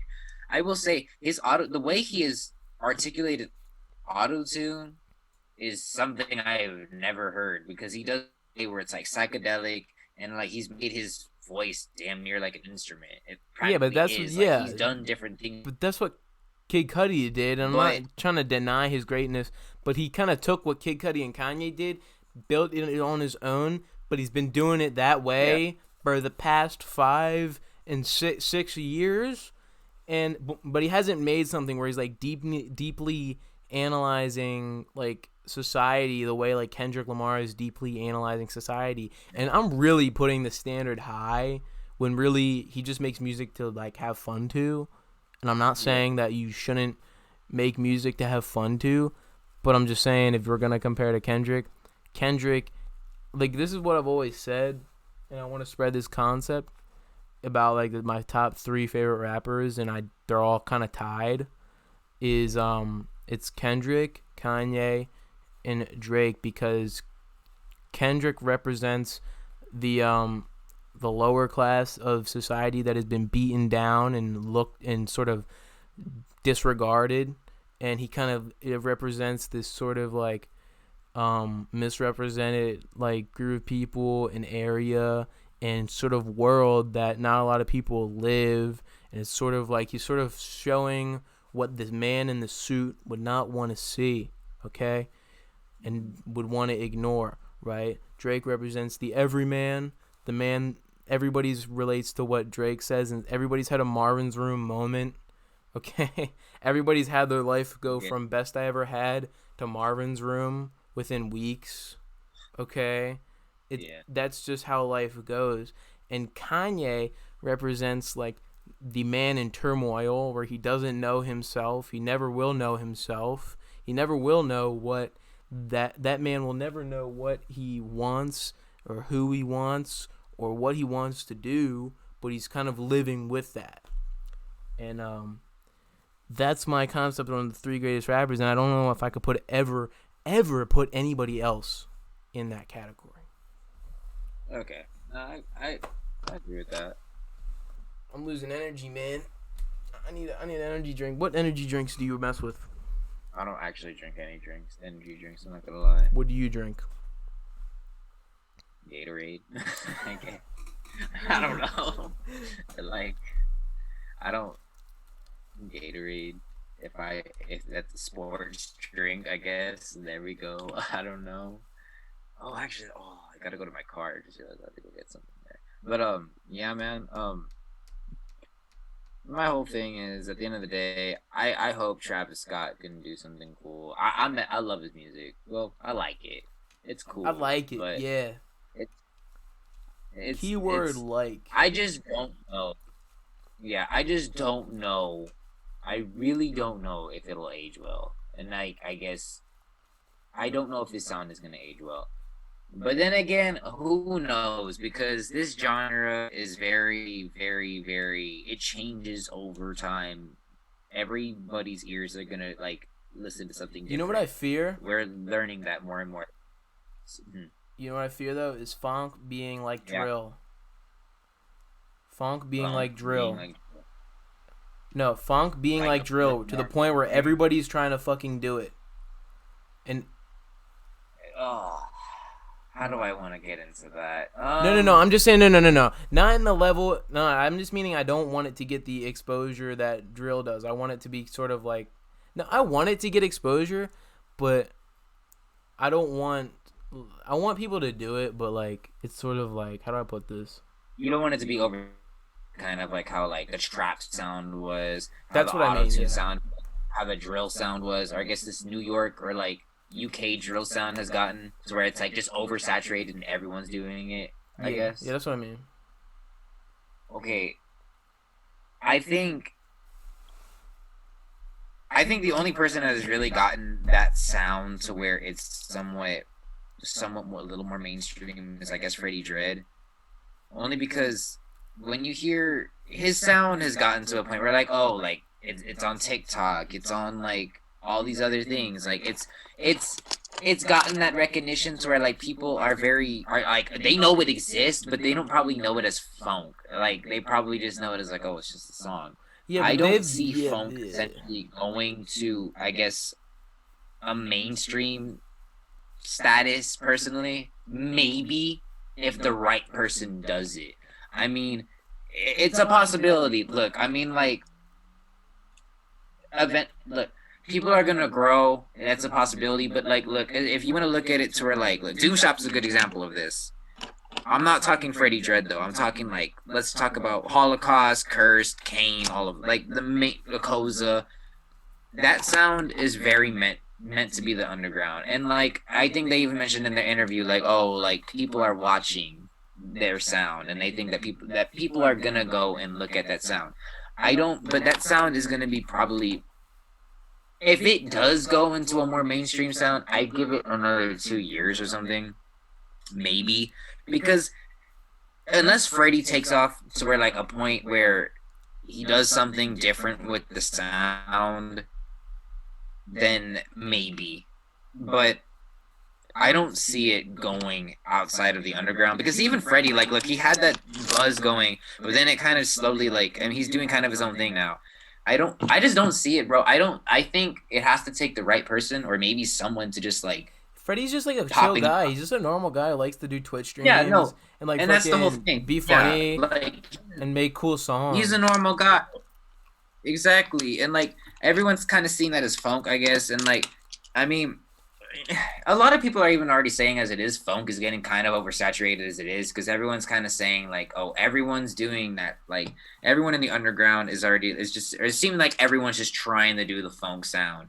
But like, I think of it this way, like, look, anyone, there are going to be people who are going to try to make music, but at the end of the day, everyone, let them do it. Like, don't, I've seen so many people just get so aggravated just because like, oh, everyone's doing this, it's retarded because like, oh, this and that is happening, and like it's just, I'm sick of it. Where, when did it just to be, now everyone's just wanting to be like this and it's not original anymore. Everyone says that, and that's gonna be in every scene. Everyone was like that with drill, everyone was Yeah. like that with trap, everyone was like that with But boom that's bap. what I like to see is like with people in drill music, like Sleepy Hollow, he'll add those cool Mm-hmm. Jamaican dancehall elements to it or something. He'll add like a cool like acoustic emo trap elements to drill, and he'll have like acoustic drill effects. He's like, I've been through the trenches, man. Could have had it all. Like he'll do that cool melodic shit instead of being like, Wolfie, take the bitch that boop. Like he won't do that annoying angry shit. Like that's what I want to. Like I wish Sleepy Hollow was like the face of drill, but that won't happen because nobody wants to see a fuse of things. I mean, some people do, and the people that do fuse things together that end up becoming big are unstoppable. Okay, that's what Drizzy Drake did. Okay, he popularized R&B and rap fuses, sort of, but Yeah. and that's why I respect him so much. We always got to bring it back to Drake. Mike, shut up. I'm talking to myself. So I'm just saying, like, I want to see someone do something different with funk. I'm not trying to sound like Jesus, but I'm trying to do that with my production. Is I've been trying to mix like vaporwave and funk and shit. Oh, that'd be cool actually. I did it. I'm doing it now because my music name is Mad Snake, and I've sort of released it. It's called vapor funk. I'm trying to create a genre. I'm not trying to sound like Jesus, but I'm trying to do that. I sent a beat to DJ V Siren after I interviewed him, and I was like, he's rapping over it now. The guy from Schema Posse, but I don't know, man. I'm really beginning with this music shit, but I'm trying to. I want to see people do something different and like. It's never too late to start, bro. It's never too late. That's for sure. Never too late. Yeah, bro. I mean, you're 17. You got like literally the sky's the limit, bro. So I mean, What you do? What? you got. How much time do you have though? Cause we could go on. Do you have a lot of time left, or you I busy? have like, I have a while. I got nothing going on, honestly. What's up? What else do you want to talk about? You Dude, might have to cut these video for this. I don't dude, even know how you're gonna like do these because like I know dude. this is a long I'm video. uncut, and I'm thinking we could do my first 2 hour. We got 30 more minutes when we can hit the 2 hour mark. I'm down for 30 more minutes. Let's Let's go. fucking go, bro. Let's go. Let's go. I'm hype. Um, You hyping me uh, up? Okay. what else did you have in mind to talk about? Time to talk about Doom. Your track. Are you gonna Okay, see? Are you gonna I'm down to see talk about it. Godzilla vs King Kong? Yes, I am. I plan to. I saw that interview and I was so, the interview. I saw that trailer and I was just wow. Like I remember when I saw it, I was like, whoa. I was also kind of upset though too because I was like, I felt like they nerfed the hell out of Godzilla, and I'm a huge Godzilla fan. So it's just like, or I personally, I like Godzilla over King Kong. That's just me. But like when I saw like King Kong just throwing him around, I'm like, this is upsetting. I was like, Yeah. and then I saw like at the end, I'm like, wait, I mean, I can they relate. read. I can relate to King Kong more because I'm a human. So I'm I mean, Team I King get Kong. that, but my thing is, bro, what's a king to a god? So it's like, Hmm. but Dude, that's a who rapped that in a song, dude? It was like, "What's a king to a god? I'ma live forever." Benny the Butcher. I know you didn't I know listen. Frank Ocean said something to her like, "What's a king to a god, but what's a god to a non-believer?" And I remember, Oh, that's no church in the wild. Yeah, yeah. yeah, Dude, watch The but Throne. That's one of my favorite albums ever made. yeah, that one's a good one. I agree. True. But yeah, Definitely want to watch Godzilla versus or King Kong versus Godzilla, or Godzilla versus Kong. I'm ready for it. It's gonna be crazy. At Land Rover, the adventure doesn't stop. Yeah. Oh, that's the advertisement playing. I was about to play your music. Damn. Oh, for real? I was about to surprise you and play your music, but yeah, man. Did you mess with DJ V Siren? I just interviewed him. One of the Schema guys. So I've heard of his name. I don't know him personally. Or I've never heard. How his did the music. Semper track? Well, what happened with that? How do I even explain this? I'm just kind of waiting on him. I'm gonna just put it like that. He is a very busy person. I understand that, and I know he's doing a lot. And we kind of talked about it, and he just told me, "Look, like I've been kind of doing a lot of things that are kind of at the moment more important, and that's kind of that." I respected it because I was like, okay, that's cool. I mean, like, I guess I didn't care when I heard that. Like, I was like, okay, I respect that. I was at a point where, like, okay, well, I guess I wish I would have heard that a few months before. I mean, I didn't want to get my hopes up, I guess, too much on it because, like I said, I know he's a very busy person. And I know he's got a lot of billions of people that are, like, paying him to do features. And granted, me and him have talked about this for a year now, about wanting to do a track together. You've been And, talking like, with him since he was Death Eater? Yeah, no, Shit, I don't know if I should have said that. No, we've talked since I literally have talked to him since, like, he was Death Eater. And, like, he told me. Why is he so angry at Death Eater's music? Like, why is he so, like, don't call me Death Eater, don't associate my music? I respect it because I understand that he wants to just. That's an old thing. That is his past, and like I understand that. I appreciate that. Look, he wants to be known for his new beginnings, and he wants to be known. I respect it. I'm curious, you know. It's just he just doesn't want to, like, from at least what I've seen from his story. His stories that he doesn't want to be, like, portrayed as just like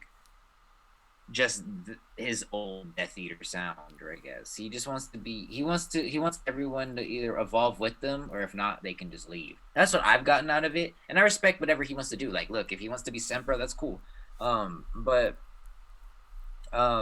Yeah. I mean, like I found him off Infinite. That's how I found him. I don't even know how I found him. I remember he followed me on Instagram one day, and I think we both just had a conversation saying, "Oh, like, your music's dope." And I remember I think he told me or something, and then I remember I told him. We both talked about wanting to make music together, and then we were just like, let's make it happen. Yeah, and I was like researching information to interview him in like September. I was gonna interview him in September. I was gonna interview him before I even interviewed Coda or Lil Zave or DJ V Siren, cause like my end, like this was sounding horrible, but I want to get a Jay Green interview so badly. I mean, if you can, that'd be. I know Jay Green's a very busy person too, but I mean, that'd be cool. I mean, whatever you decide to do, just I know you can do it. You're just gonna have to. I think you could probably get Sempra's. I mean, like I said. Oh, it's happening in a couple weeks. I'm interviewing him and Teddy Slugs at the same time. Oh, dang, that's gonna be crazy. That is gonna be crazy. Hey, you know what you should do? What? Yeah. I would say just throw me in there just to see how we would go, because I would love to talk to all three of them, or like to all three. Maybe like that Discord chat. It would be cool, like, honestly. No, but do you remember the Discord chat? Yeah, I do remember. I felt so bad because I wasn't able to get on the same one as him and his. Yeah, I was gonna be on the December one because I was like riding to like North Carolina for like vacation or some shit. Like I was in a hotel bathroom. I think I was like on the toilet and I was like talking to Teddy Slugs, but my camera wasn't on, obviously. But I was like, Teddy Slugs, have you been working with Sempro since he was Death Eater? I was like in interview mode before I even knew any of it. They didn't even know like I was like Mike Media Inc. Like I was just some dickhead in the Discord asking questions. You were in there as well. Yeah. I felt bad. I came on that thing late, and I remember like I just had to like I had to tell Mace Face. I was like, "Yo, I'm so sorry. This was not. I was not intending to come in late, but like it was bad too because I'd never used Discord ever until that time, and I was like, "Yo, this is weird." Like, So this did is the first time, Soulze before our interview. bro. I had to get him to download Discord for me. Yeah, it Oh, was crazy. I was like, "Oh my god, I've never used Discord," and I remember like Zoom. I barely use as it is, and I was like, "We'll just see how this goes." And yeah, but it would be cool. I mean, I know, I don't know. I know me, like I said, I know me and Teddy had like an old track, um, somewhere. I don't even know. It's somewhere out there. Well, you're real like Um, solo dolo. Like you're really just releasing a lot of solo tracks, and I feel like that's a good thing. Like you're always releasing solo tracks that are always popping, and your fans eat it up. And you're not doing a lot of collaborations, and like that's not a bad thing. Like DDK doesn't do a bunch of fucking collaborations. I'm not saying collaborations are bad, but it gets annoying. The people that do collaborations, they're always being like swung around, and that sounds like a really weird way to put it. But they're sort of being like no, and I this guy, agree this with guy, that. this guy, this guy, Yeah. this guy, this guy. When you're just like you're on your own shit. I like the idea of realizing that like if I can do a track by myself, I can. I guess that's my own thing with it. Like now, if I want to work with a certain person, I'm gonna do it so I can like we can make just great music together. I want to make something. I want to see what I can create with them. That's kind of like if I were to make like that's what I'm saying. Like if I knew making something with Sempra, like I knew like oh this would be something crazy because I know if we make a song together it's gonna be something. What one? I've had a lot of my fan base try to like bug me, saying, "Hey, this needs to happen."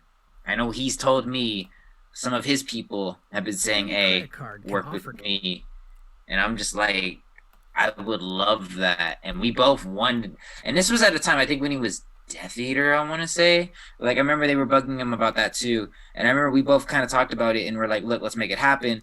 And this is where I kind of really wish that I would have just done it slightly earlier because I know when I sent him that beat, I didn't even know where to start because I was trying to come up with something for months and I thought about it for days, months, like every single day. How am I gonna make something for me and Sempra to work on?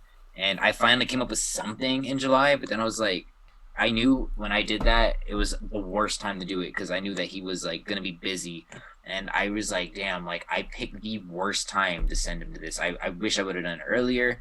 Probably would have gotten so much more done. Yeah, if And I would at have that, interviewed him in September, it would have been so fire because that's when the New Age tape released. Like, yeah, but I can't be mad at him because his buzz is well deserved. He's oh fucking no, insane. I respect it all. Like I respect everything he's done. I respect everything that he's accomplished because he or I guess the way he does things, it reminded me a lot. I'm not even trying to bring myself up in this. It reminded me a lot of how I did things. I know, like when I saw because I was like dropping music consistently. I noticed kind of like when I heard his name around, I noticed I'm like, dang, someone also is dropping music consistently just as much as I am, and I thought it was the most coolest thing ever. That's why I was like, we were both able to just click because I was like, yo, he's dropping music consistently just as much as I am. And I'm like, this is weird to me because no one ever does that. Like, I've never seen anyone else do that. And so, like, I respected it. And I'm like, damn, like, you know what? He deserves to get all the recognition he gets because he does it. He's being consistent and is letting himself be heard. And I was like, I respect that because, you know, it shows that consistency is key. And it is. I've been trying to preach that to everyone. Hey, drop as much as you can, or at least drop at least once a week or some things because you don't want people to get tired of it. You want to keep always you want to be consistent. You don't want to just not, you don't want to stay complacent. You want to keep just drop something. That's how I see it personally, but that's why like I respect a lot of what he's done. And like he's at a point of where like he can kind of drop things maybe every other week or 2 weeks, 3 weeks. Like he doesn't have to like Yeah, but he's got those drop fire like I guess ass Jay Green schema anthems. yeah, That and that's last another joint, thing. Yeah. Oh my god, the metal one or whatever it was like a full on metal track or some shit. It was insane. And Jay Green's a demon, bro, but his strength is production. And I'd want to see him do a tape with someone where he's only producing. It's not that I don't like his rapping, but there's an element to Fuck Mainstream, which is my favorite project of his, and it's one of my favorite projects to ever exist. You're familiar with Fuck Mainstream? The one with 66.6 syllables. Yeah. BGSD.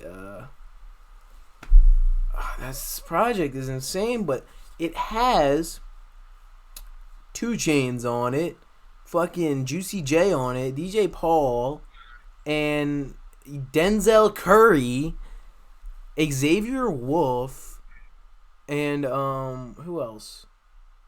It just has all these people on it that you would never think would be on the same mixtape, and it's by this underground legend and shit.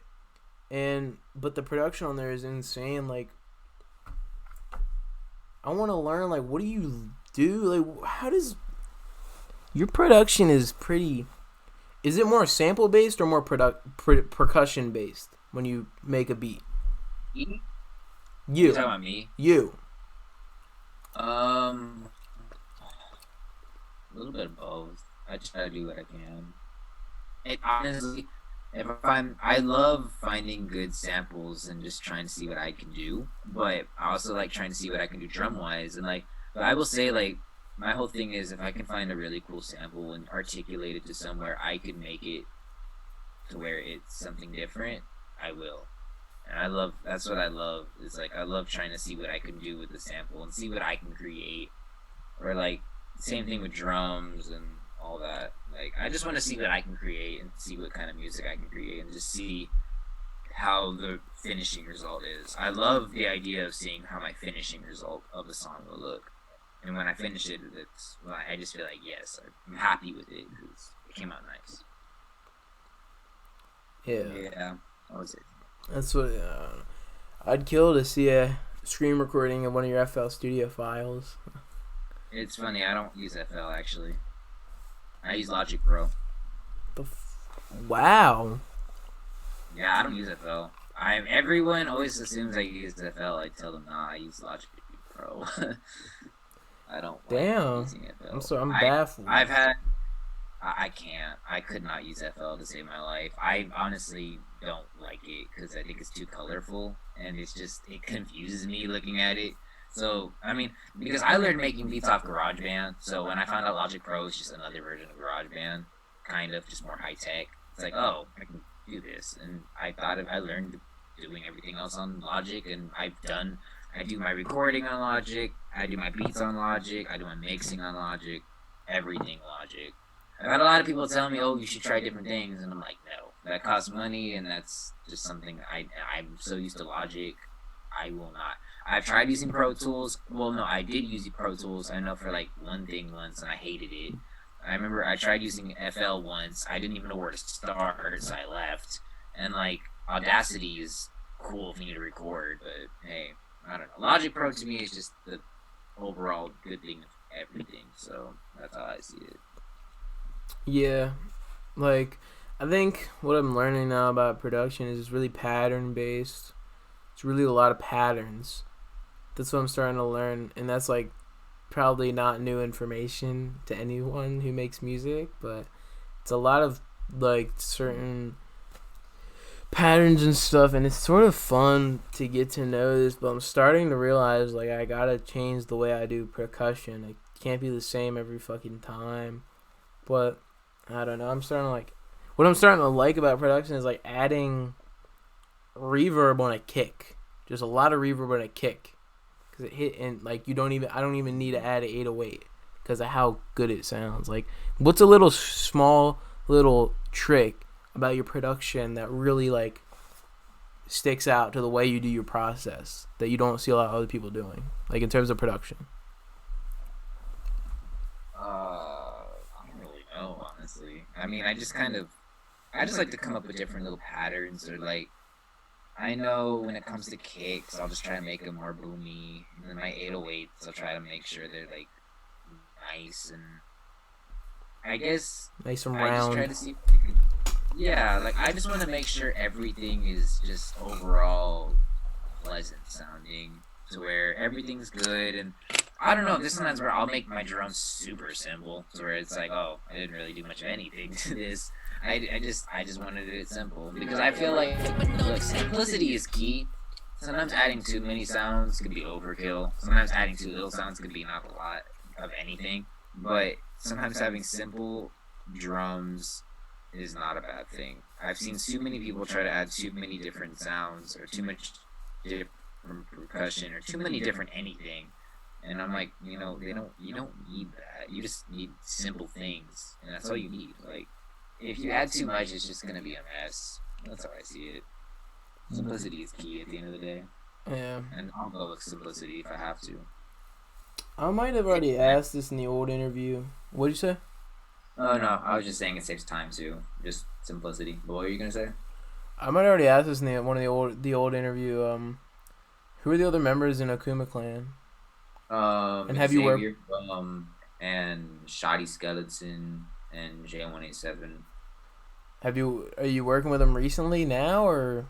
I actually dropped a track called Homicidal Mystery 2. It was on Akuma Clan. We actually dropped it like yesterday, and it was like a G Funk track. I actually so we dropped that, and we worked recently on that, and we've been kind of talking about an album a little bit. We've been wanting to do that, and I mean, other than that, I mean, I know I sent J187 a beat, and that's about it. I mean, I work with them when I can. It's just our like schedules are weird. Wait, where are you based Our out schedules of? are very weird.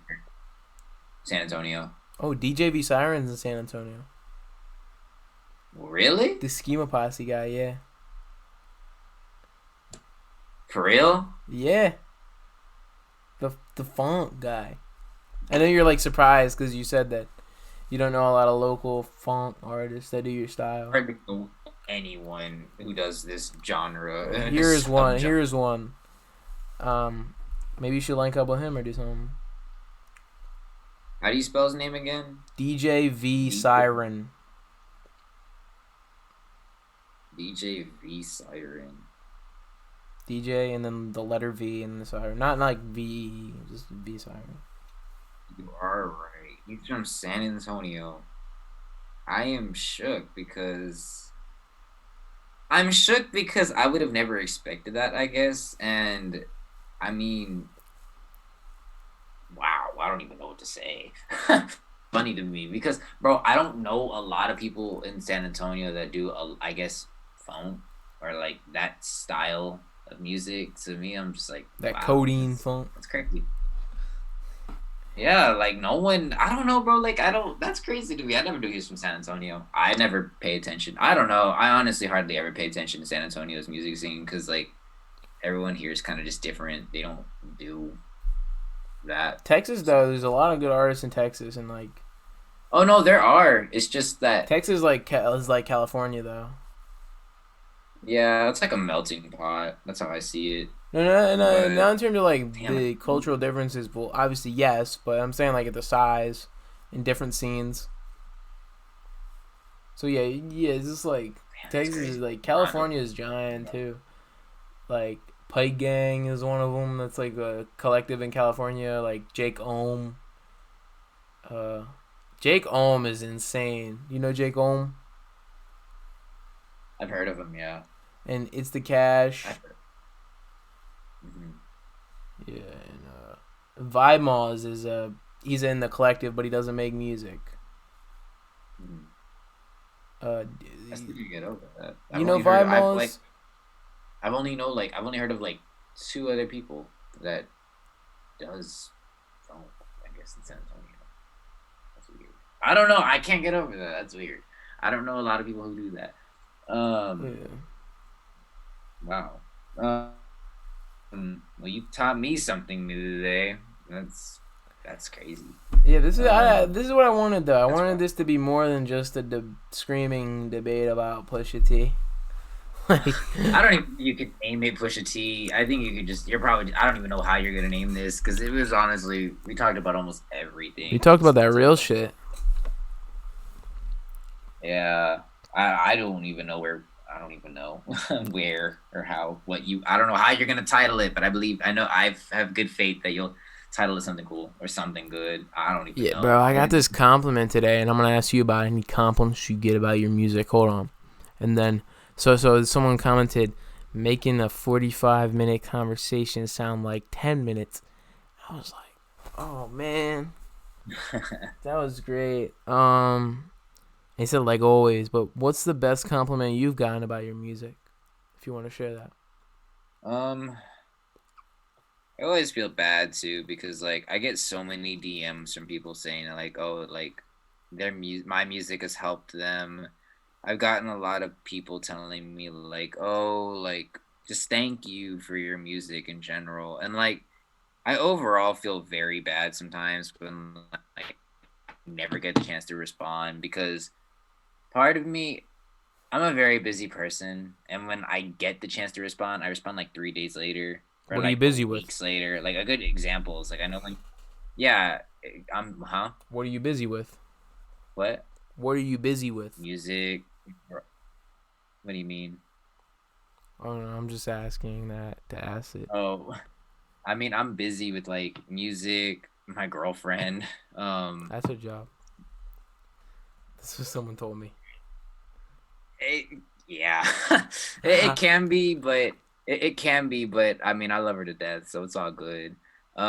It definitely, it mainly those two things, probably music, my girlfriend. That's about it. I don't really have like, I guess my whole thing is, if I have time, I always feel bad though when I don't respond because it's like I know one day I think I was with my girlfriend at the time and like I remember she was telling me, hey, like she saw all the request of DMs I had and she was like, why do you have so many? And I'm like, it's because of I have a lot of people that message me like saying that like how much they like my music and I just never get a chance to write them back. And she's like, what you're gonna do, you're gonna write every single person back. And I'm like, are you sure? Like you'll let me like do this right now because like you just, I mean, we're hanging out. Like she's like, no, you should. Like you should. And I'm like, thank you. I mean, I was happy because I was like, oh, I could finally respond to them, and like she doesn't hold me back from any of that or anything. I was just like, oh, I finally have time to respond to everyone because I feel so bad. Like I said, I'm always so busy just in general, or like I'll see the message and I'll forget because I'm very forgetful, or sometimes I just feel like I'm very forgetful too. So I'll forget. I'll like my memory's bad. I'm very busy. Like I'm either making music or I'm like either with my girlfriend or something. I'll be skating. I'll just like I have so much on my mind. I saw your TikToks, dude. They're awesome. Yeah, they're or I'd be doing random stuff too. So it's like I don't even know, bro. Like I have so much on my mind, like I just forget. But to the bottom of my heart, I love every single person that listens to my music because I swear to you, when I read the messages I get, like saying like, oh, like greetings from Brazil, greetings from Russia, greetings from like all these places are like, hey, your music saved my life. Oh, I'm very happy that you're making like a huge like you're making the Latino culture like proud with your music and like you're It's a great, Hispanic dude. rapper doing the things you are. It's It's great, like dude. I'm like, oh yeah, like it makes me happy, and I'm like, it's the stuff like that that makes me realize, like like it makes me happy, like to see all that, and in no way or form do I feel like I'm trying to like neglect everyone who listens to me, or I feel like I'm not responding to them. That's never the case. It's just I'm very forgetful. I'm very like I just feel like there's sometimes I just don't have a lot of time and like I don't have a chance to like look at my DMs or like sometimes there's just moments where like I won't even see the DMs or like I won't even get the notification. I always have to check the DMs and just look and make sure like oh I gotta make sure I respond to all of them. And like I always try to find a time of the day too to where like I can respond to as many as I can before like I have to do something. I always like and I don't know, part of me also I'm just kind of like a little antisocial sometimes too, but it's never toward like anyone in particularly. And like I'm just very at the end of the day, I'm just very, very thankful for everyone who listens to me, and I want to make it better to where like I can get a chance to respond to everyone, and like that's why like I know when you asked me about that interview, and I think I responded weeks later. I was like I wanted to respond, and like I remember when I saw that I was like, oh my god, this is cool, and so I was like, let me respond. It's fine because like the amount of people I asked for interviews is insane. I probably ask a person for an interview every day. Like I've actually emailed 10K Projects' contact email, which is Trippie Red's label, and I was like, can I interview Elliot Grange, which is Trippie Red's manager, just because he's Trippie, like for no reason. But Yeah. also he is the son of the owner of UMG. Oh damn, that's crazy. So, and UMG is like Lucien Grange, is Elliot Grange's father. That is like, I don't know, man. There's something about that, like UMG, where I'm like scared for no reason. Yeah. But like they have so many artists in their pocket. You know what I mean? Like, I don't know, like, yeah. Speaking on something not related to that at all, you mentioned you watched the Half Dead Shogun interview. Are you a fan of him? I need to speak on that too. I listened to a few of his songs. There was one song I think it was "I Ain't No Joke" or "Ain't No Joke." I love that track from him. That one's a good one. And I remember when I heard that, I was like, I commented, I was like, "Yo, this is crazy." And I remember he was like, "Yo, thanks, like coming out of you, that coming from you, that was dope." Actually, speaking of him, so I remember he sent me a beat, I think like a year ago or something, or a few months ago, maybe almost a year now. And I remember it was like, oh, you can hit this and just like see if you can do something. To this day, I always feel the worst because I never had a chance to respond to him or get a chance to finish that. At a time, I was just so busy with like my own stuff musically, I didn't have a chance to actually work on that track with him. There was gonna be. I remember I was gonna actually try to tell him like a few days ago, like, hey, like, look, like, I am I am just so sorry that I did not have a chance to even like get to touch that beat. I swear, like, I'll make it up to you. We can make this track. I just felt so bad that I didn't get to do it. And his music's dope. Like, he has a good sound, and like I like what he's doing. It's just, damn, I felt so bad that I didn't get a chance to do that track with him. And I remember like he even commented on one of my pictures or like one of my posts, and it's like, damn, like, that's so dope. We still need to. I'm still waiting on our collab, and I was like, fuck, I still need to work on this collab. Like, I'm gonna work on it, or I'm gonna do something with him. That's the point. I want to, because like I feel bad because there's a lot of artists that tried to hit me or that hit me up, and like I always tell them like, look, I'll get to it, but I'm very just forgetful, and that's why like I've come at a point where like I'm slowly starting to realize like I just have to charge for features, and like You don't? No, I do, but to certain people I will. If I don't know, I charge. I but assume at the you same make time- money off of your streams. Oh, I do, but like I mean, I do definitely. That's why like I kind of don't see the reasoning to charge features. So you do much, make a lot because- of money off of your streams. You don't have to share much information. You don't have to share the exact information. Of course, you don't have to. But I mean, what? no, I mean I'm making money off it, yeah, for sure. I I won't say how much, but it's definitely. Yeah, it's you don't have definitely to. good. What is it? Yeah. But like Sempra's feature price is pretty reasonable because I've heard it just because I asked for no reason. Because I have to know that information. If you know his price, Isn't it like 100 or something? 125. Yeah. Yeah, But that's dude, honestly, I think that's a good reasonable thing. That's I mean, one of the best spitters. I feel like Sempra, out of anybody right now in the underground, mhm. he's got the most. He's gonna be like on a Hobson level, and that's like not like a great. That is a great level, but he's gonna have that cult fan base where he's gonna be really popping. I feel like I feel like he's the next big underground artist to be.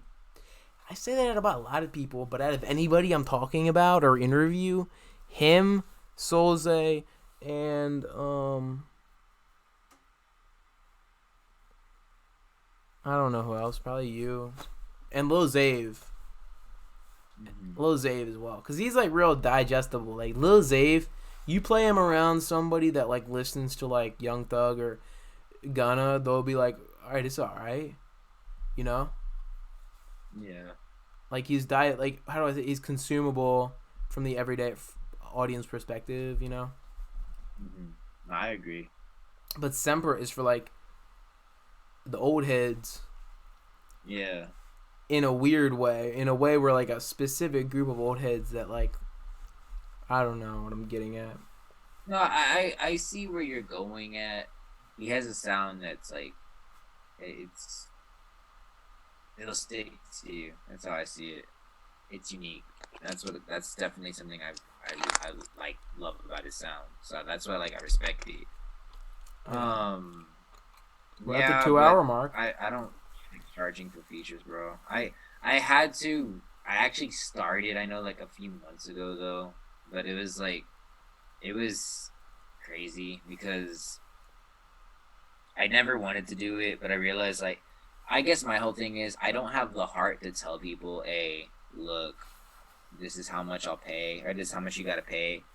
I mean, like, I'll be like really, really like nice about it though. I'm like, oh yeah, for sure. Like, if you want to track for me, just like, it's just this much, and like, yeah, that's how I was at interviews, because I was charging for interviews for a little bit, and then I stopped because I realized like interviews are real organic.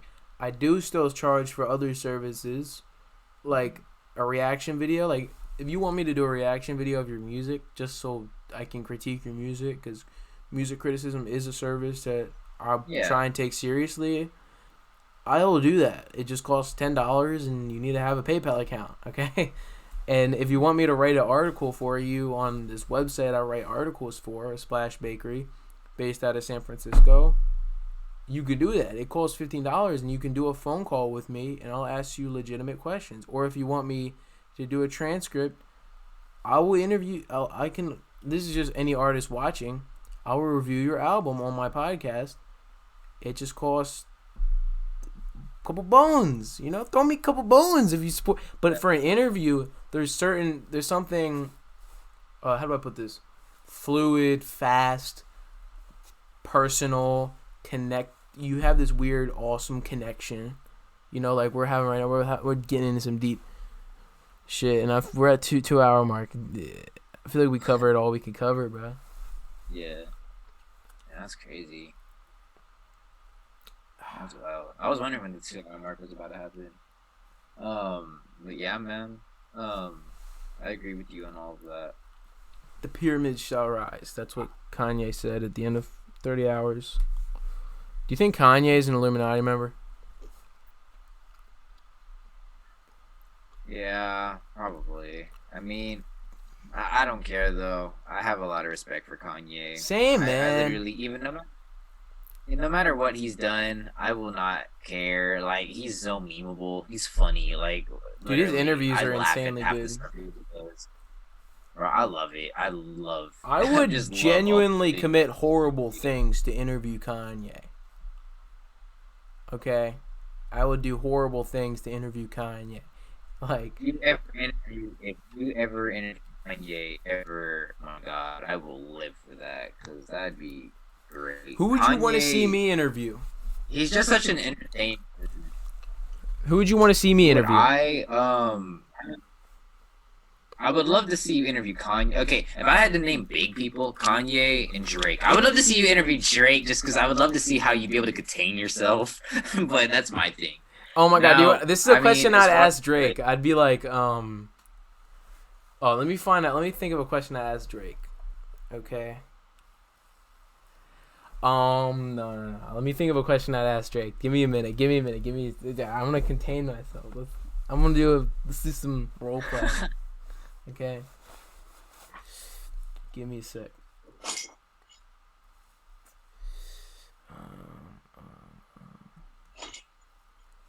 Okay, hold on. In the 2006 song "City Is Mine," you proclaimed that Toronto, which stands for Toronto, is your city and that you will make it mine. Was it your main prophecy in your life to make Toronto the biggest rap city ever and claim this city as the hottest city for rap? Was it always your goal in life to make Toronto a poppin' city for music? And how do you feel about putting on the main rap industry onto Toronto music? Was it always a goal, or was it just something you found yourself doing? Okay. Hey, that was good. That's my yeah. And then I'd say, how do you feel about being better than Pusha T? No, I wouldn't say that. You'd probably get the world in a storm. You probably put him in a hot seat spot. No, I wouldn't know, dude. That would be the most articulately planned interview I'd ever do. I'd know what makes him comfortable. I know what makes him uncomfortable. I'd ask him about names of people, of his like ex-girlfriends from high school. I'd be like, I'll be like, hold on, what's the name of his one girl? It's like, do you still talk to Keisha? Or something. Like, just somebody that he never thought I'd know about. Like, I'd try and get deeper than Nardwar, okay? That'd be crazy. But who else would you want me to see me interview? Definitely want to see you interview Sempra. That'd be dope. If you interview Jay Green, that'd be really cool. If you do manage to interview Holocaust, that'd be crazy to me. I would love to see that. I've asked people to interview Jay Green. I asked Lil Zave, and Coda left me on red. The Schema Posse member Coda, he left me on red.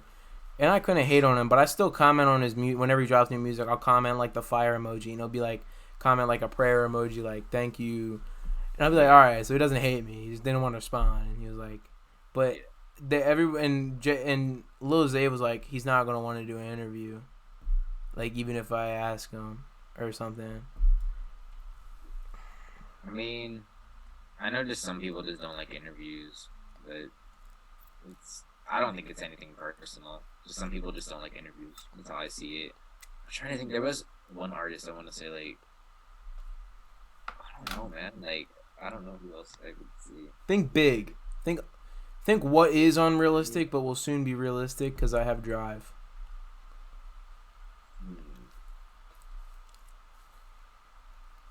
Freddie would be dope.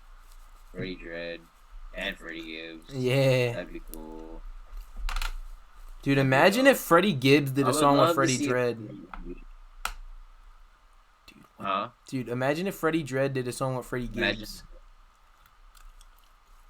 That'd be funny. I couldn't see it. I don't know. Like, you interviewing Puyo would be kind of cool too. Maybe like. Dude, that song, I love Puya's verse on "All I Have in This World" by Jay Green. The "All I Have in This World." I know that song. I love that song so damn much. And he did that one song that with song was crazy. Craig Zen, the Goodfellas.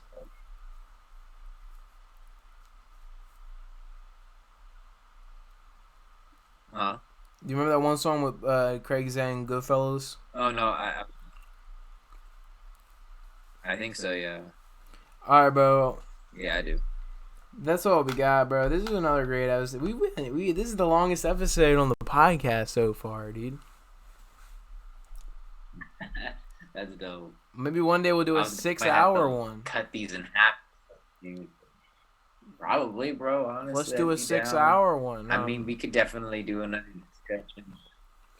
I'd be down. I mean, if we have another, if there's another topic, we have another crazy discussion topic, I'd be down to talk about it. I'm definitely down. All right. I'm going to end the recording now. Goodbye. Thanks for watching or listening.